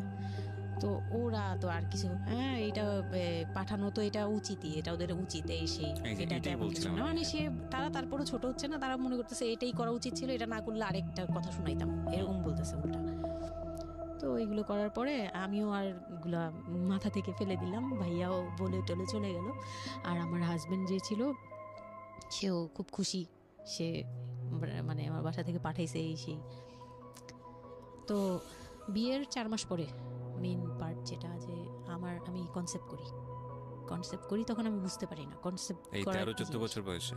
হ্যাঁ, তখন আমি স্কুল যাতায়াত করতাম, রেগুলার না, আচ্ছা, মাঝে মাঝে রেগুলার, মানে মাঝে মাঝে বলতে আমি চাচ্ছিলাম কি পড়াটা রানিং থাকুক, এক্সামগুলো দিব আর বাসায় থাকবো। আর বাসা থেকে যখন স্কুল ড্রেস পরে বেরোতাম আমাকে সবাই মিলে কি যে বলতো, মানে বলার মতো না, এগুলো অকথ্য ভাষা বলতে গেলে, যে মানে নোংরা নোংরা কথা বলতো। তো যাই হোক, ওগুলো আমি কানেও নিতাম না। আমি বলতাম না আমি স্কুলে যাব। আর যেহেতু বিয়ের সময় বলছে যে ওরে পড়াশোনা করতে দিব, আমার হাজব্যান্ড এগুলো বলছে, ও না ও স্কুলে যাবে আসবে সবই করবে। পরে গিয়ে বলে কি তুমি বাড়ির বড় বউ, তুমি যদি স্কুল ড্রেস পরে স্কুলে যাও কেমন দেখা যায়? আমি তো বোরকা পরতাম। তো বলে না স্কুলে গিয়ে তো তোমার বোরকাটা খুলতে হয়, অ্যাসেম্বলিতে দাঁড়াও, ওই যে পিটি করো তোমরা, এগুলো তো আশপাশ থেকে দেখা যায়, এলাকার ভিতরে স্কুল।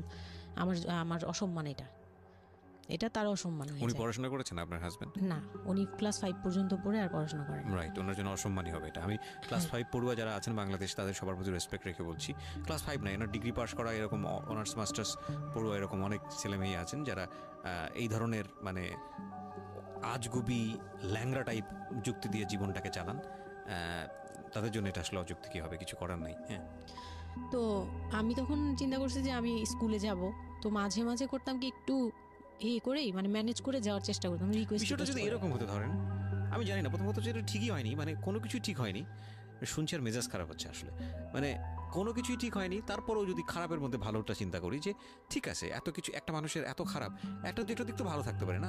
ওর ওয়াইফকে সে সাথে করে নিয়েছে, ঠিক আছে তোমার স্কুলে চলো আমি তোমাকে পৌঁছে দিয়ে আসি, স্কুলে পৌঁছে দিয়ে আসলো, স্কুল থেকে নিয়ে আসলো। কিছু জিনিস হয়তো ওনার আত্মসম্মানে লাগবে, যেহেতু উনি বেশি দূর পর্যন্ত লেখাপড়া করেনি, উনি অনেক কালচারের সাথে অভ্যস্ত না। এতটুকু হলেও তো ও নিজের মনটাকে বুঝতে দিতে পারতো যে না, আমার হাজবেন্ড আমাকে কেয়ার করে। মানে স্টুপিডিটির আর কি, মানে লিমিটলেস স্টুপিডিটি যাকে বলে। তুমি অ্যাসেম্বলিতে দাঁড়াবে, সেখানে তোমার লেখাপড়া বন্ধ, বদমাইশ। তারপর স্কুল বন্ধ করে দিল। না, তখন আমি কনসেপ্ট করি, আমি বুঝতে পারিনি, আমার তখন টেস্ট পরীক্ষা চলছে স্কুলে। তো পরীক্ষা দিতে দিতে আমার মানে শারীরিক পরিবর্তন খেয়াল করলাম, যে আমার বমি লাগতেছে খুব, মানে বইয়ের দিকে তাকাতে পাচ্ছি না, খাতার দিকে তাকাতে মানে মাথা কেমন করতেছে। তখন ক্লাস 9-এ। তখন আপনি জানেন না আপনি কনসিভ করেছেন? না, তখনও মানে এইটার সিম্পটম ফার্স্ট। তো এইরকম হওয়ার পরে রাতে 11:30 12টার দিকে আমি না খুব গড়াগড়ি করে কান্না করতেছি, জোরে জোরে, মানে খুব গড়াগড়ি করে জোরে জোরে কান্না করতেছে। আমার মাথায় নেই যে কে শুনতেছে কে না শুনতেছে এরকম। তো এটা দেখে তার বোন, যেটার বিয়ে হয়ে গেছে, সে আবার ছিল বাসায়। তো সে দেখে বলতেছে, সে আবার মানে খারাপ লাগছে তার কাছে, বলে চলো এক্ষুনি তোমার নিয়ে হসপিটালে যাব। হ্যাঁ, ওর কি হইলো হঠাৎ করে, কি খাইছিলা তুমি, কি উল্টাপাল্টা কিছু খাইছো কি না, এই সেই। বলছি না, আমার কেন জানি অনেক পেট ব্যথা করতে, আমি পারতেছি না সহ্য করতে, পেট জ্বলতেছে আমার খুব। তো নিয়ে গেল ডাক্তারের কাছে। তখন ডাক্তার আমার নার্ভস দেখে বললো যে she is pregnant. But 100% confirm করতে পারবেন না এমনিতে, তবে উনি আর কি উনার মতো করে বলছে। আর তখন টেস্ট দিল একটা, যে রাতে নিয়ে যান, ইউরিন টেস্ট টাইপের একটা কিছু বাসায় করা যায়, ওই টাইপের একটা টেস্ট দিল। তো ওইটাই করলাম। বাসায় এসে করার পরে পজিটিভ আসছে, যেভাবে বলছে ওইভাবে করছি, করার পরে পজিটিভ আসছে। পজিটিভ আসার পরে মানে আমার কাছে যেটা মনে হচ্ছিল যে আমি মানে এতটা খুশি হয়েছি, আমি কিন্তু বিয়ে নিয়েও খুশি না, আমার মনে হচ্ছে এটাই আমার অ্যাচিভমেন্ট লাইফের। আচ্ছা, এতটা খুশি হয়েছে আমি বলতে পারবো না কেন। এটা আসলে ন্যাচারালি আল্লাহ হয়তো প্রত্যেকটা মেয়ের মধ্যে এই বিষয়টা দিয়ে দেন, যে নইলে আসলে মা কেন, মানে মা তো মাই, এটা আসলে আল্লাহ গিফটেড অফকোর্স। দেখেন, এরকম একটা ডিফিকাল্ট সিচুয়েশনের মধ্যে, যেখানে 13 বছর বয়সে ওর আসলে এই জিনিসটা ফিল করার কথা না, সেখানে ও ফিল করতেছে, এটা কিন্তু লজিকলেস ফিল, এবং এই ফিলটা সম্পূর্ণই ন্যাচারাল। ওকে, আমার কাছে তখন মনে হচ্ছিল কি যে আমার পেটে একটা জীবন্ত কিছু আছে, মানে এইরকম ফিল হচ্ছে।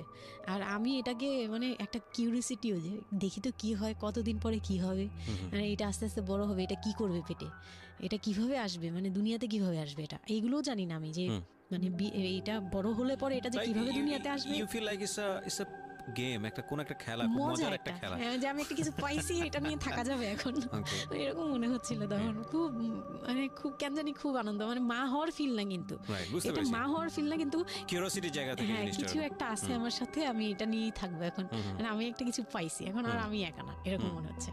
তা আমি না দৌড়ে দৌড়ে বের হয়ে বললাম কি, ওই যে বোনটা আমাকে রাতে নিয়ে গেছিলো ডাক্তারের কাছে, সে তো ছিল রাতে। তো আমি বের হয়ে বলতেছি কি, আপা আমার না এইরকম 2টা আসছে, মানে এই পজিটিভ স্টেপগুলো আসে যেগুলো বলছি। পরে সে না সাথে সাথে বলে কি, এখন তো আমাদের কদর কমে যাবে আরো। প্রথম ডায়লগ ছিল এটা, মানে মনটা খারাপ করে সে বড় নিঃশ্বাস ফেলে বললো, হ্যাঁ এখন তো আমাদের কদর কমে যাবে, আর তো এখন তো আর কম কম আসা লাগবে।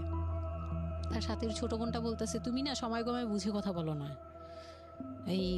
এইগুলো তো বুঝতে হবে, মানে তাদের মতো করে তারা বলতেছে যে পুরান ঢাকার মানুষ যেভাবে বলে ওইভাবে বলতেছে যে এগুলো তো বুঝতে হবে যে এগুলো প্ল্যান করা, মানে আমি ইচ্ছা করে কনসেপ্ট করছি এরকম কিছু বুঝাইছে, কিন্তু আমি তখনও না এই জিনিসটা মানে ঘোলা ঘোলা আমি বুঝি নাই যে ওরা কি বলতেছে দুইজনে। তা আমি বলি যা মজা তাই বলুক, আমি আমার মতো থাকি। তা আমি দৌড় দিয়ে গিয়ে আমার হাজবেন্ডকে না বললাম এই উঠেন না উঠেন না উঠেন না। আমি তখন পর্যন্ত কিন্তু তাকে খুশি হয়ে কিছু বলিনি, ফার্স্ট তাকে খুশি মনে কিছু বলতেছি। বিয়ের 4 মাসে আমি তাকে কখনো ডাকও দিইনি, তাকে কিছু বলিও নাই, বা আমি ওনাকে কোনো রিকোয়েস্টও করি নাই, কোনো আহ্লাদও করিনি। ফার্স্ট মানে মনে হলো যে আহ্লাদ করে বলি যে জানেন আমি এরকম আসছে আমার। তো আমি কাকে বলবো ওদেরকে খুশি করতে পারিনি, যাই রে দেখি খুশি করতে পারি কিনা। যে তাকে ধাক্কা দিছি, সে ঘুম থেকে বিরক্ত হয়ে উঠলো, এই ধাক্কা ধাক্কি করো কেন, কি হয়েছে? আমি তো মনটা ভেঙে কি যে আমি তো এরকম আমার পজিটিভ আসছে দেখালাম যে এই যে এটা হলে না পজিটিভ হয়, রাতে পেট ব্যথা বলছিলাম না, তো ওইটার ইয়েতে এটা আসছে। তারপরে না চুপ হয়ে তাকায় আছে, বলে কি এইগুলা কি মানে বুঝলাম না। বলে কি এইটা তো ঠিক না। কি ঠিক না? তারপর বলতেছে যে এই এখন তো এগুলোর দরকার নেই, আমাদের এখন তো এগুলোর কোনো দরকার নেই। তো আমি বলি আপনি আমার স্কুল যেতে দিবেন না। আমি এবার তখন মুখ খুললাম, আপনি স্কুল যেতে দেন না, তারপরে আর আমি তো এই জিনিস মানে এটা কিভাবে কি হয়েছে আমি তো জানি না। আমি ভাবছি যে আপনি হয়তো বা কিছু করছেন, আমি জানি না। আমি তাকে এইভাবেই বললাম খুলে যে আমি তো আসলে জানি না, যে আমি ভাবছি আপনি চাচ্ছিলেন এই জন্য হয়তো বা এরকম কিছু হয়েছে।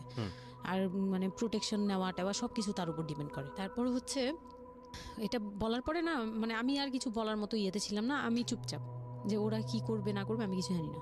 তো আমার হাজবেন্ড যেটা করলো যে সে চাচ্ছিল না যে আমি মানে সে চাচ্ছিল না বেবিটা, কোন কথা হচ্ছে সে চাচ্ছে বেবিটা চাচ্ছে না মানে, কিন্তু কিছু বলতেও পারছে না। আমি এবার বাসায়ও বলছি, বাসায় সবাইও খুব চিন্তিত আমার এইটুক বয়সে আমি কিভাবে কি করব। আর এদিক দিয়ে আমি এবার কিছুই বলছি না, আমি আমার মতো করে চলছি, নর্মাল লাইফ কাটাচ্ছি। আমার কোনো শারীরিক পরিবর্তন তেমন আসে নাই, সত্যি কথা বলতে শুধু একটু মানে কিছু কিছু খাবার আছে একটু বাজে লাগতো, এই ছাড়া আমার সবই নর্মাল। আমি নর্মাল ওয়েতেই আমি ওই ওষুধ খাচ্ছি রেগুলার, আর হাঁটা চলা করতেছি, লাফালাফি সিঁড়ি বাওয়া কোনো কিছুতেই আমার ইয়ে নাই। যেটা আছে ডাক্তার থেকেও কোনো ধরনের কোনো কন্ডিশন দেয়নি? না, ডাক্তার দিয়েছে, ডাক্তার ওই যে 2-1টা ওষুধ দিয়েছে। প্রথম কথা হচ্ছে ডাক্তার থেকে যে বাক্যটা আসলে ছিল যে এই 13 বছরের মেয়ের সাথে এটা কিভাবে হলো? ও ডাক্তার, হ্যাঁ। তখন যখন ফার্স্টে ওই দেখলো, তো উনি বললো যে এটা তো আসলে নষ্ট করাটা ওর জন্য রিস্ক। এক্স্যাক্টলি, মানে সব দিক থেকে তো রিস্ক। ডাক্তার যেটা বললো যে জাফর ইকবাল আমার বাসার পাশেই ছিল উনি, তো উনি আমাকে যেটা বললো যে এই মেয়ের মানে রাখাটাও যেমন রিস্ক, ফেলে দেওয়াটা। আর যেহেতু মানে আল্লাহকে তো সবাই বিশ্বাস করি, তো বলতেছে যে যেহেতু আল্লাহ চাচ্ছে, যেহেতু এসেই পড়ছে, এটাকে নিয়ে আমরা মাতাবুরি না করি, যেহেতু রাখাও রিস্ক ফেলে দেওয়াও রিস্ক, তে রাখুক না। এটা এইভাবে আল্লাহকে নিয়ে বলা যাবে না, এমন বলছে, ভুল বলেছে না। উনি বলছেন থাক ঠিক আছে, যদি ভাগ্যে থেকে থাকে তাহলে হবে, আর এই বয়সে হয়, কিন্তু এত অল্প বয়সে নেওয়াটা ঠিক না, উনিও এটা বলছে। তো ওইভাবে ইয়ে করার পরে তো আমি তো রাখছি ঠিকই, কিন্তু আমি তো মানে ওই সময়টা তো ভালোই গেছে। বাচ্চাটা হওয়ার পরে তো আমি বুঝতে পারছি যে আসলে জিনিসটা যে আমার পুরো কত বড় একটা ইয়ে ছিল। এখন আপনার হাজবেন্ড হ্যাপি না, সে চিন্তিত বিষয়টা নিয়ে। তারপরে কি হলো? তারপরে থেকে তার মধ্যে আমার মধ্যে একটা বিরাট গ্যাপ তৈরি হলো, সে আমার সাথে মানে টোটালি মিশে না। ওকে। ওই সময় থেকে যখন শুনলো রাতে 3টা-4টা বাজেও আসে বাসায়, তার মধ্যে একদম পুরো চেঞ্জিং চলে আসলো হঠাৎ করেই। কি কারণে জানি না, মানে আমি নিজেও জানি না আমার কি ভুল ছিল বা কি, আমি নিজেও বুঝছিলাম না তখন। ওই সময় একদিন আসলো রাতে 3:30 না 3টার দিকে, হ্যাঁ 3টার পরে আর কি আসছে। আসার পরে আমি ওই দিন খুব খেপলাম যে প্রত্যেক রাতে আমি একটা অসুস্থ মানুষ, আমি রাত জেগে আপনার জন্য ভাত নিয়ে বসে থাকি, আপনি প্রত্যেক রাতে এরকম লেট করে আসেন, আমাকে গেট খুলে দিতে হয়, আমি ঘুম থেকে উঠেও গেট খুললে আমার খুব কষ্ট হয়, সিঁড়িটা বেয়ে নেমে আমার গেটটা খুলতে হয়, আমার ভয়ও লাগে, আমি কখনো বাসায় একা থাকিনি।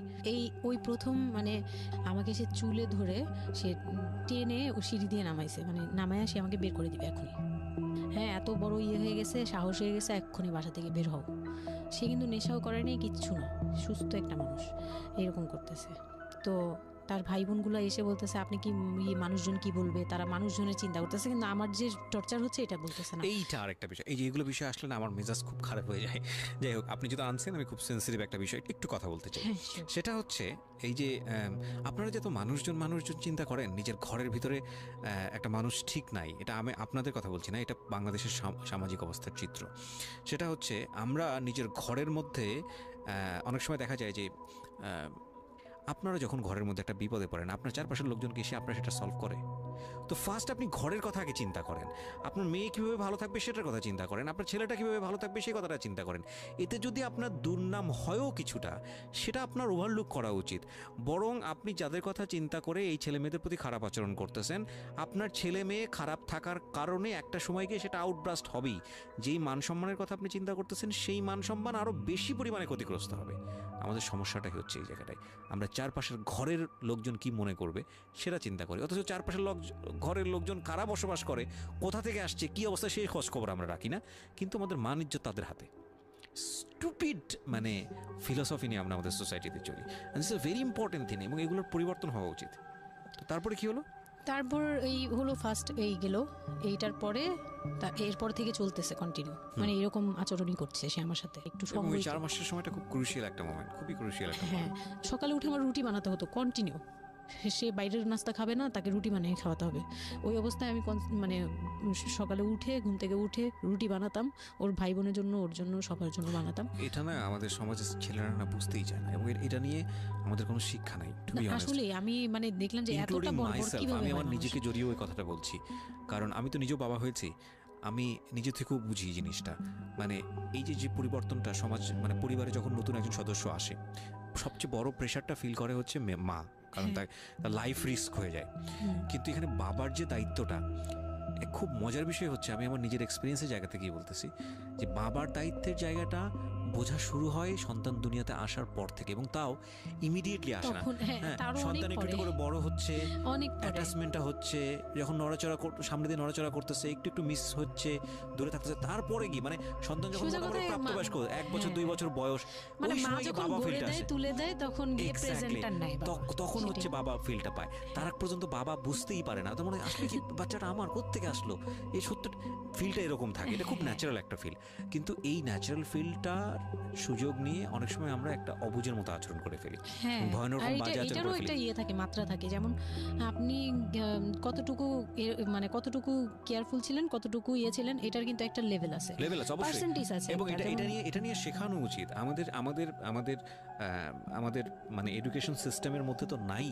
এবং আমরা জানি না ম্যারেজ কাউন্সিলিং বলে অনেক একটা বিষয় আছে, এগুলো তো আমাদের প্র্যাকটিসে নাই, কোনোভাবেই নাই, এগুলো তো আমাদের কাছে চিন্তাই করা যায় না, বিলাসিতা এবং আমাদের রাইট। এবং বাবা যিনি, একটা হচ্ছে যে মা হওয়ার একটা প্রিপারেশন দরকার আছে, মেন্টাল প্রিপারেশন, একটা বাবা হওয়ার জন্য একটা মেন্টাল প্রিপারেশন দরকার আছে। আমাদের সমাজে এটা টোটালি মিসিং। আমরা এই নারী দিদিদের কাছ থেকে যে গাইডটা পেয়ে আসছি, সেটা না বুঝে না শুনে প্র্যাকটিস করেছি।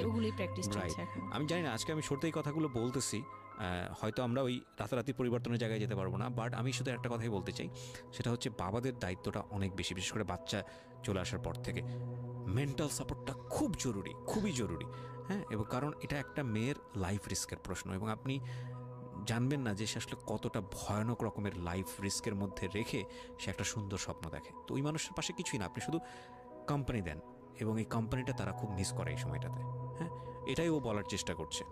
তারপর হচ্ছে যে আমার বেবি হলো হসপিটালে, যখন মেয়ে হলো, তো এই রুমটাতে ঢোকার পর্যন্ত আমি খুব ইয়েতে ছিলাম, মানে রুমটাতে যখন ঢুকি তখন আমি কান্না করছিলাম, খুব ভয় ছিল যে, হ্যাঁ, তখন মনে হচ্ছিল যে আমি মরেই যাই নাকি, এরকম মনে হচ্ছিল। আর আমাকে তো মানে অপারেশন করবে, তারাও ডাক্তার বলতেছে এই মেয়ের অপারেশন কি করবো, আর এই মেয়ে নর্মালে কি বেবি দিবে। আমি বলতেছে এটা তো গ্রামগঞ্জ না, আপনারা কি করছেন। আমি তখন আরো শুকনা ছিলাম, তো আর এমনিতেও বয়সও কম ছিল, আবার শুকনাও ছিলাম, দেখতে আরো পিচ্ছি লাগতো। বলতো যে অনেক দুর্বল, তো ও তো মানে ঠিক মতো টেক কেয়ারও করেন নাই বাসায়। হ্যাঁ, বলতেছে একদম আমার এই হাতের মানে এইগুলো ব্রেনগুলো বুঝে যেত, এইগুলো বোঝা যেত, একদম হাড়গোড় বোঝা যেত। যখন অপারেশন করে, অপারেশনের 12 ঘন্টা পর আমার সেন্স আসে, প্রায় 12 ঘন্টা। মানে আপনার বেবি হয়েছে আপনি জানি না। পরে আমি যখন ঘুম থেকে, সিজারিয়ান বেবি, পরের দিন শুধু রাতে একটু টের পাই যে আমি, আমার পাশে কেউ মানে ব্রেস্ট ফিড করছে। ওহো, এইটা ফিল পাইছি, শুধু মুখের দিকে তাকাতে পারিনি, চোখ খুলতে পারিনি, কিন্তু কেউ একজন আমার পাশে শোয়া, মানে আমার হাতের উপরে একটা বাচ্চা শোয়া, এইরূপ ফিল পেয়েছি।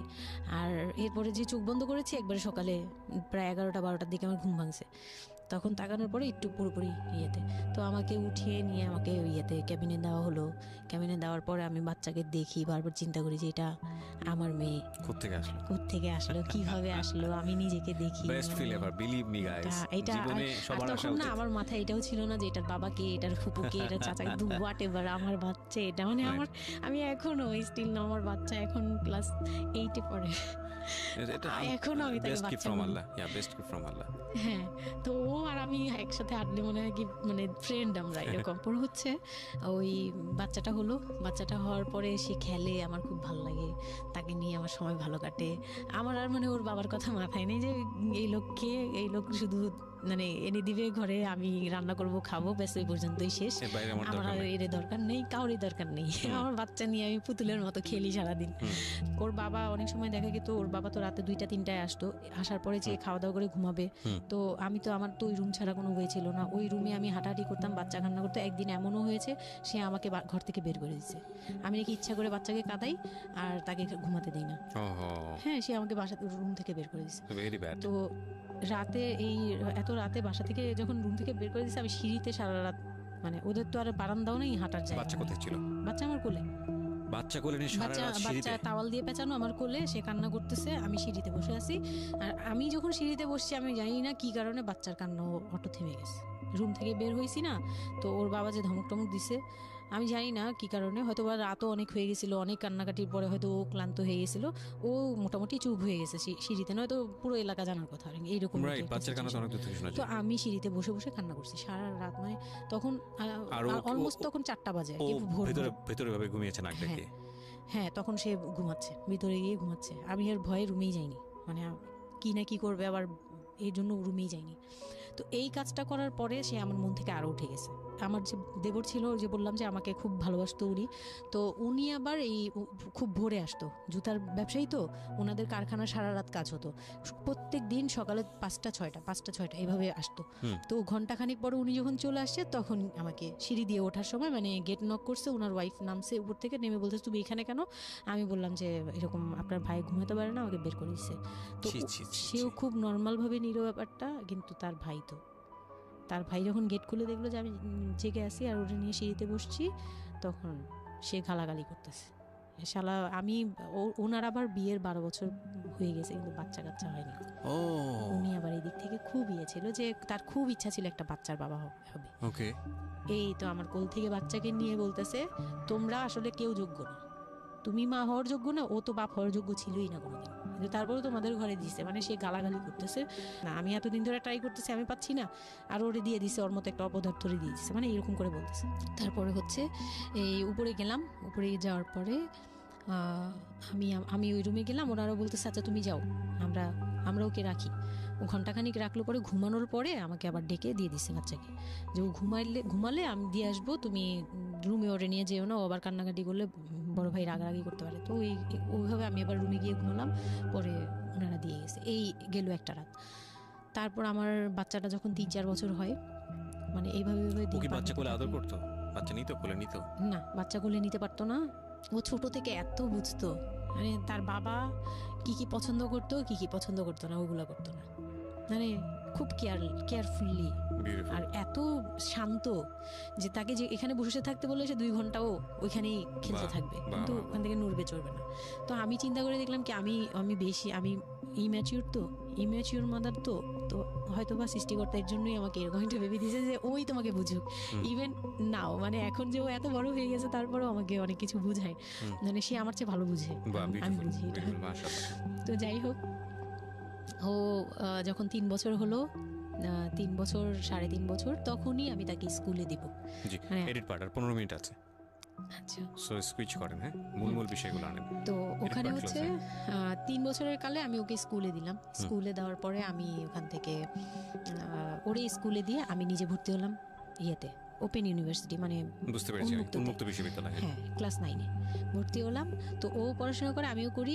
বাসায় বা আশপাশে সবাই আমাকে নানান ধরনের কথা বলে যে মা মেয়ে একসাথে স্কুল ব্যাগ নিয়ে যায়, কেমন দেখা যায়। আমি বলছি যা মন চায় তাই দেখা যাক। আমার তখন আমি একটু ডেসপারেট হয়ে গেছিলাম। এটাই বলছিলাম যে এই ধরনের মেয়েরা সাধারণত জীবনের একটা পর্যায়ে গিয়ে মারাত্মক রকমের ডেসপারেট হয়ে যায়। এটা শুধু মেয়েরা বলবো না, মানুষ বলবো আমি। তো আমি নিজে ইংলিশ মিডিয়ামে পড়ছি, তো মানে খুব বেশি বয়সগুলো পার হয়, ভালো লাগে না। তো বাংলা মিডিয়ামে দিলাম। শিশু শ্রেণী থেকে 1-এ উঠে গেল 4 বছর বয়সে। এইভাবে করে সে উঠতেছে, মানে সে খুব ভালো রেজাল্ট করে। আমারও খুব মজা লাগতে লাগলো। আমি তাকে পড়াই, নিজে পড়ি। দুইজন মামে মিলে ওকে স্কুলে দিয়ে দেখা যায় আমি আমার কোচিংয়ে যাই। আমি আবার কোচিং করা শুরু করলাম। তো সেও খুব মজা পেত যে তোমার ব্যাগ আর আমার ব্যাগ, মানে ওয়েট করতো। খুব মজার একটা সময় ছিল যে দুইজনের টিফিন নিয়ে যাচ্ছি। তো আমরা খুব মজা করে এরকম ক্লাস করতাম। ওর বাবার মাঝখানে একটু জেলাসি হলো, মানে মাঝে মাঝে খুব জেলাসি করতো। তো এইগুলো নিয়ে একটা পর্যায়ে যে বিয়ের প্রায় 6 বছর বা 7 বছর কালে তার বাবা এমনভাবে একটা লোন করলো, 8 লাখ টাকার একটা লোন করলো। আমি এটা বুঝতে পারিনি, আমি তখন মাত্র এসএসসি পাস। রিপন? হ্যাঁ, 8 লাখ টাকার লোন। 8 লাখ টাকার লোন ব্র্যাক ব্যাংক থেকে। ওকে, 8 লাখ টাকার একটা লোন করলো। আমি তখন জুয়া খেলে একদম কঠিন, তখন সে চরম পর্যায়ে চলে গেছে। বুঝে গেছে যা হওয়ার। বলেন তারপরে? পরে গিয়ে সে কি হলো কি, 8 লাখ টাকার একটা লোন নিবে, এটার জন্য বোর্ড সিগনেচার নাকি লাগে। আমি এটা জানতাম না। বউয়ের সিগনেচার লাগে? হ্যাঁ, বউয়ের সিগনেচার লাগে, মানে গ্রান্টর হিসেবে একটা বিজনেসম্যান, বড় বিজনেসম্যান আর একটা বোর, মানে বড় বিজনেসম্যান বা একটা দোকান বা একটা বাড়ি ইয়ে লাগে। তো কেউ তো রেফারেন্স দিবে না তাকে। ওই এক দোকানদার ভাইয়া ছিল, বড় ভাই, মুরব্বি টাইপের, বড় ভাই বলতো উনি। ওই লোকটা দিছে সিগনেচার, আর আমার সিগনেচার না তো কোনো ব্যাপারই না, কারণ আমাকে যা দিবে আমি তাই। আমার কি বা আছে, আর আমার কাছে কি বা লিখে নিবে, মানে নাও একটা সিগনেচার দাও, তোমার কিছু হবে না, এটা জাস্ট একটা ফর্মালিটি এভাবে বলছে। আমি সিগনেচার করে দিয়েছি। সেদিন তো আমাকে সে কি জানি খাওয়ালো, মানে আমাকে খুব ভুলায় ভালায় সিগনেচার নিয়েছে। তারপরে থেকে শুরু হয়েছে আমার মানে লাইফের সব, মানে আমি কত বড় ভুলটা করছি।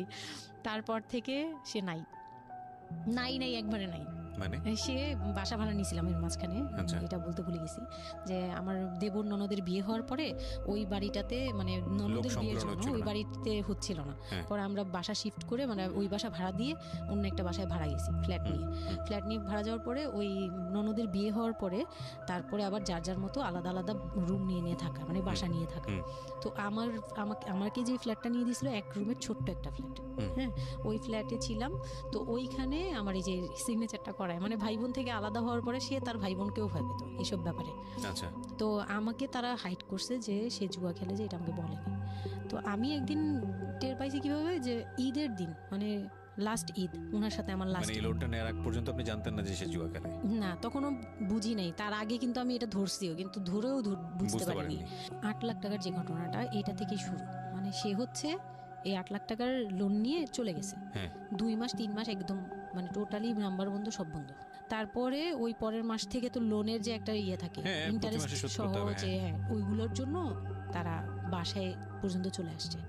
এসে আমাকে অপমান করতেছে যে আপনি সহজ জানেন, আপনি না জানলে এটা সম্ভবই না, আপনি জানেন, নয়তো আপনি সিগনেচার দিলেন কিভাবে, সিগনেচার কি না জেনে দিয়েছেন। তখন আমি কান্নাকাটি করে বলছি যে আমি আসলে এই বিষয়টা বুঝি নাই। তো ওনাদেরকে বলার পরে ওনারা বুঝছে যে আসলে ঘটনাটা এরকমই। তো প্রায় 6-7 মাস যাওয়ার পরে দেখি উনি আর আসেই না। তারপর আমি বাসা চেঞ্জ করে আমার বোনের সাথে বাসা নিলাম, রুম নিলাম। একটা রুম নিয়ে মেয়েকে নিয়ে খুব কষ্ট করে থাকি। আমি একটা জব নিলাম ভালো একটা কোম্পানিতে। তখন আমি এসএসসি পাস। তো এসএসসি পাশের সার্টিফিকেট নিয়ে একমাত্র মার্কেটিং সেলসে জব হয়, এছাড়া কিন্তু আর কোথাও ভালো জব হয় না। আমি খোঁজ খবর নিয়ে দেখলাম যে না, মার্কেটিং এ সেলসে যেহেতু জব আছে, তো ইউনিলিভারের খুব ভালো একটা পজিশনে জব নিলাম।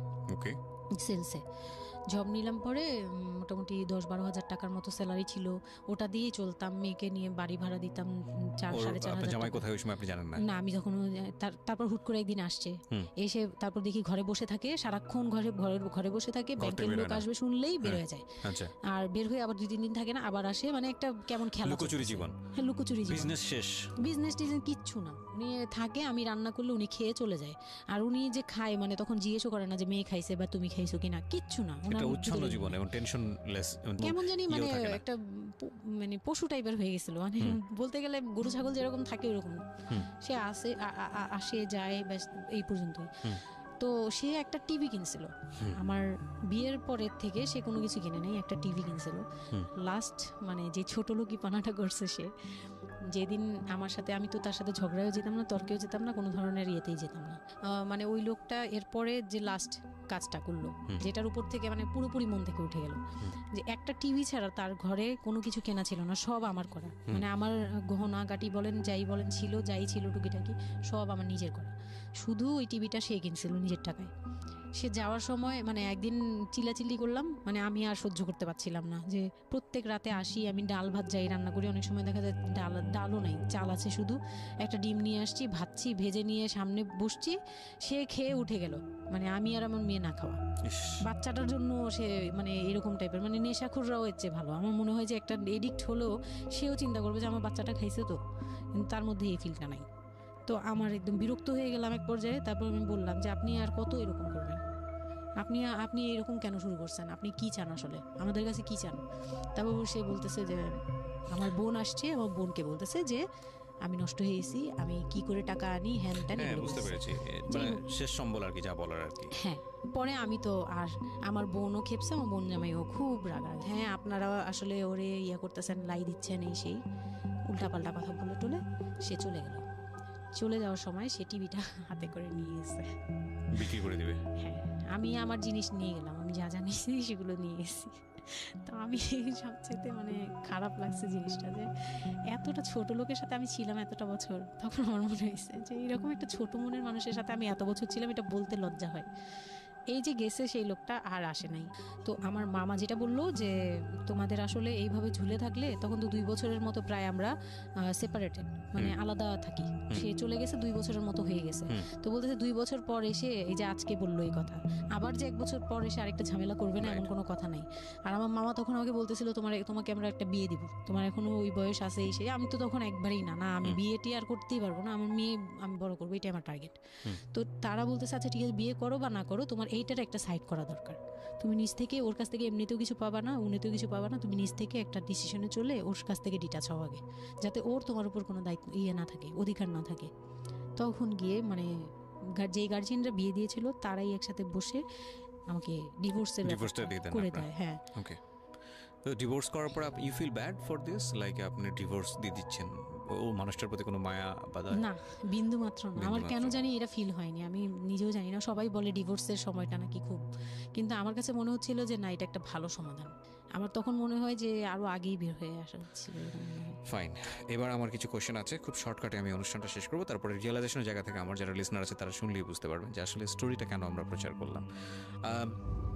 আপনি তো এখন কোনো না কোনো জব করছেন, আপনার সন্তানের খরচ ভরণ পোষণ আপনিই দেন, এবং আমি জানি যে আপনার একটা স্বপ্ন আছে নিশ্চয়ই, এবং আপনি কোনোভাবেই চাইবেন না যে আপনার মেয়ে, আপনি যে অবস্থাটা ফেস করছেন সেটা আপনার মেয়ে ফেস করুক। এবং আমার কেন জানি মনে হচ্ছে যে আপনাদের গল্পটা শুনে যে আপনার মেয়ে আপনার খুব ভালো একজন বন্ধু, সব কিছু মিলিয়ে।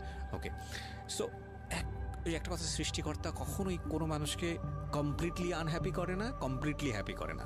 হ্যাঁ, আপনার এই কষ্টময় জীবনের মধ্যেও আপনাকে আল্লাহ একটা বেস্ট গিফট দিয়ে দিয়েছেন, সেটা হচ্ছে আপনার সন্তান। কিন্তু আমরা যদি একটু অন্যভাবে দেখি গল্পটাকে, যে ঘটনাটা ওর জীবনে ঘটে গেছে, প্রতিনিয়ত ঘটে গেছে, আপনি এই সমাজের জায়গা থেকে যদি আবার চিন্তা করেন, ওর লাইফটা কিন্তু একটা স্পটলেস লাইফ না। ও যখন সেকেন্ড একটা সম্পর্কে যাবে, সেই সম্পর্কটা একটা স্বাভাবিক সম্পর্কের জায়গা থেকেও চিন্তা করতে পারবে না। এবং ওকে যখন একটা মানুষ নিজের জীবনে নিতে যাবে সম্পর্কের বাইরে এসে, তখন একটা জিনিস চিন্তা করবে যে ওর একটা পাস্ট লাইফ আছে, ওর একটা মেয়ে আছে, মেয়ের বয়স কত বছর চলছে? 12 বছর চলছে। এবং ওর বয়স যেখানে, আপনার কত? 21?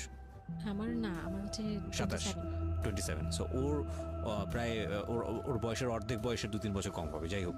তো এই যে ব্যাপারটা, এগুলো খুব ভালো চোখে দেখে না, দেখবে না, খুব স্বাভাবিক। হয়তো কোনো ব্যক্তি মানুষ দেখলেও দেখতে পারে, কিন্তু যখন পরিবারের জায়গা থেকে আসবে এই সম্বন্ধটা, তখন কোনোভাবেই পরিবারের অন্য লোকজন এটাকে কোয়েশ্চেনেবল, মানে কোয়েশ্চেনের জায়গা থেকে এটা ছাড় দেবে না।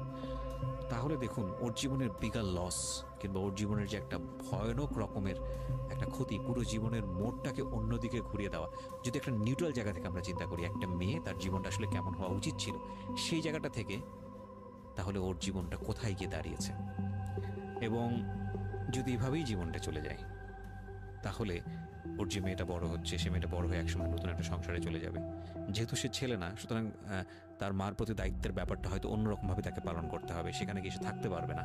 তাহলে এই মেয়েটা একসময় বড় হতে হতে হতে হতে হতে এমন একটা জীবনে আসবে যখন বার্ধক্য চলে আসবে, যখন আশেপাশে কেউ থাকার মতো থাকবে না, তখন এই মেয়েটার জীবনটা মানে সারাটা জীবনের জন্যে তাকে একটা অদৃশ্য জেলে পুরে দেওয়া হয়েছে। পরিবার তাকে যে বিয়েটা দিয়েছিল অল্প বয়সে, সেটা পারিবারিক এক ধরনের সিদ্ধান্তের জায়গাটা থেকে সবাই মনে করেছিল এতে মঙ্গল হবে, কিন্তু আলটিমেটলি মঙ্গল তো হয়নি। উল্টো যেটা হয়েছে সেটা যদি জানতো আগে থেকে, তাহলে কেউ এই মঙ্গলটা করতে চাইতো না। কিন্তু এগুলো কিন্তু একেবারে আমাদের প্রত্যেকটা জায়গা থেকে আমরা কিন্তু সবাই বুঝি যে বয়সের ডিফারেন্স থাকলে কি হতে পারে। ভাই, এটা তো হিন্দি সিরিয়াল না। এখানে একটা অসম বয়সী একটা মেয়ে বা ছেলের বিয়ে হলো, তারপরে দেখা গেল যে স্বাভাবিকভাবে তাদের মধ্যে যেটা হওয়ার কথা সেটা হচ্ছে না, অন্য কিছু হচ্ছে। এই বিষয়গুলো তো আসলে এরকম না। জীবনটা তো আসলে এই ধরনের ড্রামা মেইনটেইন করে না, এটা নাটকের চেয়ে অনেক বেশি নাটকীয়। সুতরাং যারা এই ধরনের কাজ করেন বা কাজ করতে উৎসাহ দেন, তাদেরকে আমরা রিকোয়েস্ট করব যে একটা জীবন ধ্বংস করার জন্যে এই রকম অনৈতিক সিদ্ধান্ত যথেষ্ট। অতএব কোনো মেয়ের কিংবা ছেলের মেন্টাল ম্যাচুরিটি, শুধু ফিজিক্যাল ম্যাচুরিটি না, mental maturity which is very very important, মানসিকভাবে পরিপক্ক ফর দ্যাট পার্টিকুলার থিং, মানে ওই যে জিনিসটার জন্য আপনারা তাকে তৈরি করছেন, লাইক সে যদি সংসার করতে চায় বা কোনো কিছু করতে চায়, সেটার জন্য ওই মানুষটা যদি মানসিকভাবে পরিপক্ক না হয়, তাহলে কখনোই তাকে সেই জায়গাটায় ঠেলে দেওয়া উচিত না। এতে দিয়ে আপনি যদি মনে করেন, বিশেষ করে বাবারা অনেক সময় মনে করে, মারা অনেক সময় মনে করে মেয়ের বিয়ে হলে যাক হাঁপ ছেড়ে বাঁচলাম, এটা একটা ভয়ানক রকমের ভুল সিদ্ধান্ত। কারণ অপাত্রে যদি মেয়ের যা চায়, তাহলে হাঁপ ছেড়ে বাঁচার আসলে কোনো সুযোগ থাকে না। আমার মনে হয় এই লাইনটার সাথে বাংলাদেশের অনেক বাবা মাই পরিচিত। আজকে আমি অনেক কথা বলেছি, আমি আসলে যতটুকু বলেছি এটা অন্তর থেকে বলেছি, এবং নিজের জীবনের অভিজ্ঞতাকেও অনেক সময় এখানে ইনক্লুড করে দিয়েছি, সেটা হয়তো মেনশন করিনি। আমি সবার প্রতি ক্ষমা চেয়ে নিচ্ছি, কারণ আজকে অনেক বেশি ইন্টারাপ্ট করেছি। তবে আমি মনে প্রাণে চাই যে শামীমা আজকের এই জীবন গল্পটা এখানে বললেন, এই শামীমার মতো যারা আছেন তারা জীবনের সুখী হোক, ভালো থাকুক। আর আমি আপনাদেরকে এই কথাটা অনেকবার বলেছি, আজকে আবারও বলছি, যতদিন পর্যন্ত রেডিওতে সুযোগ আছে বলতেই থাকবো, দুটো জিনিস কখনো কম্প্রোমাইজ করবেন না। Never ever compromise this to thing. Number 1 is education, number 2 is career. Never ever sacrifice your career and education. অনেক ভালো থাকুন, আজকের মতো শুভরাত্রি।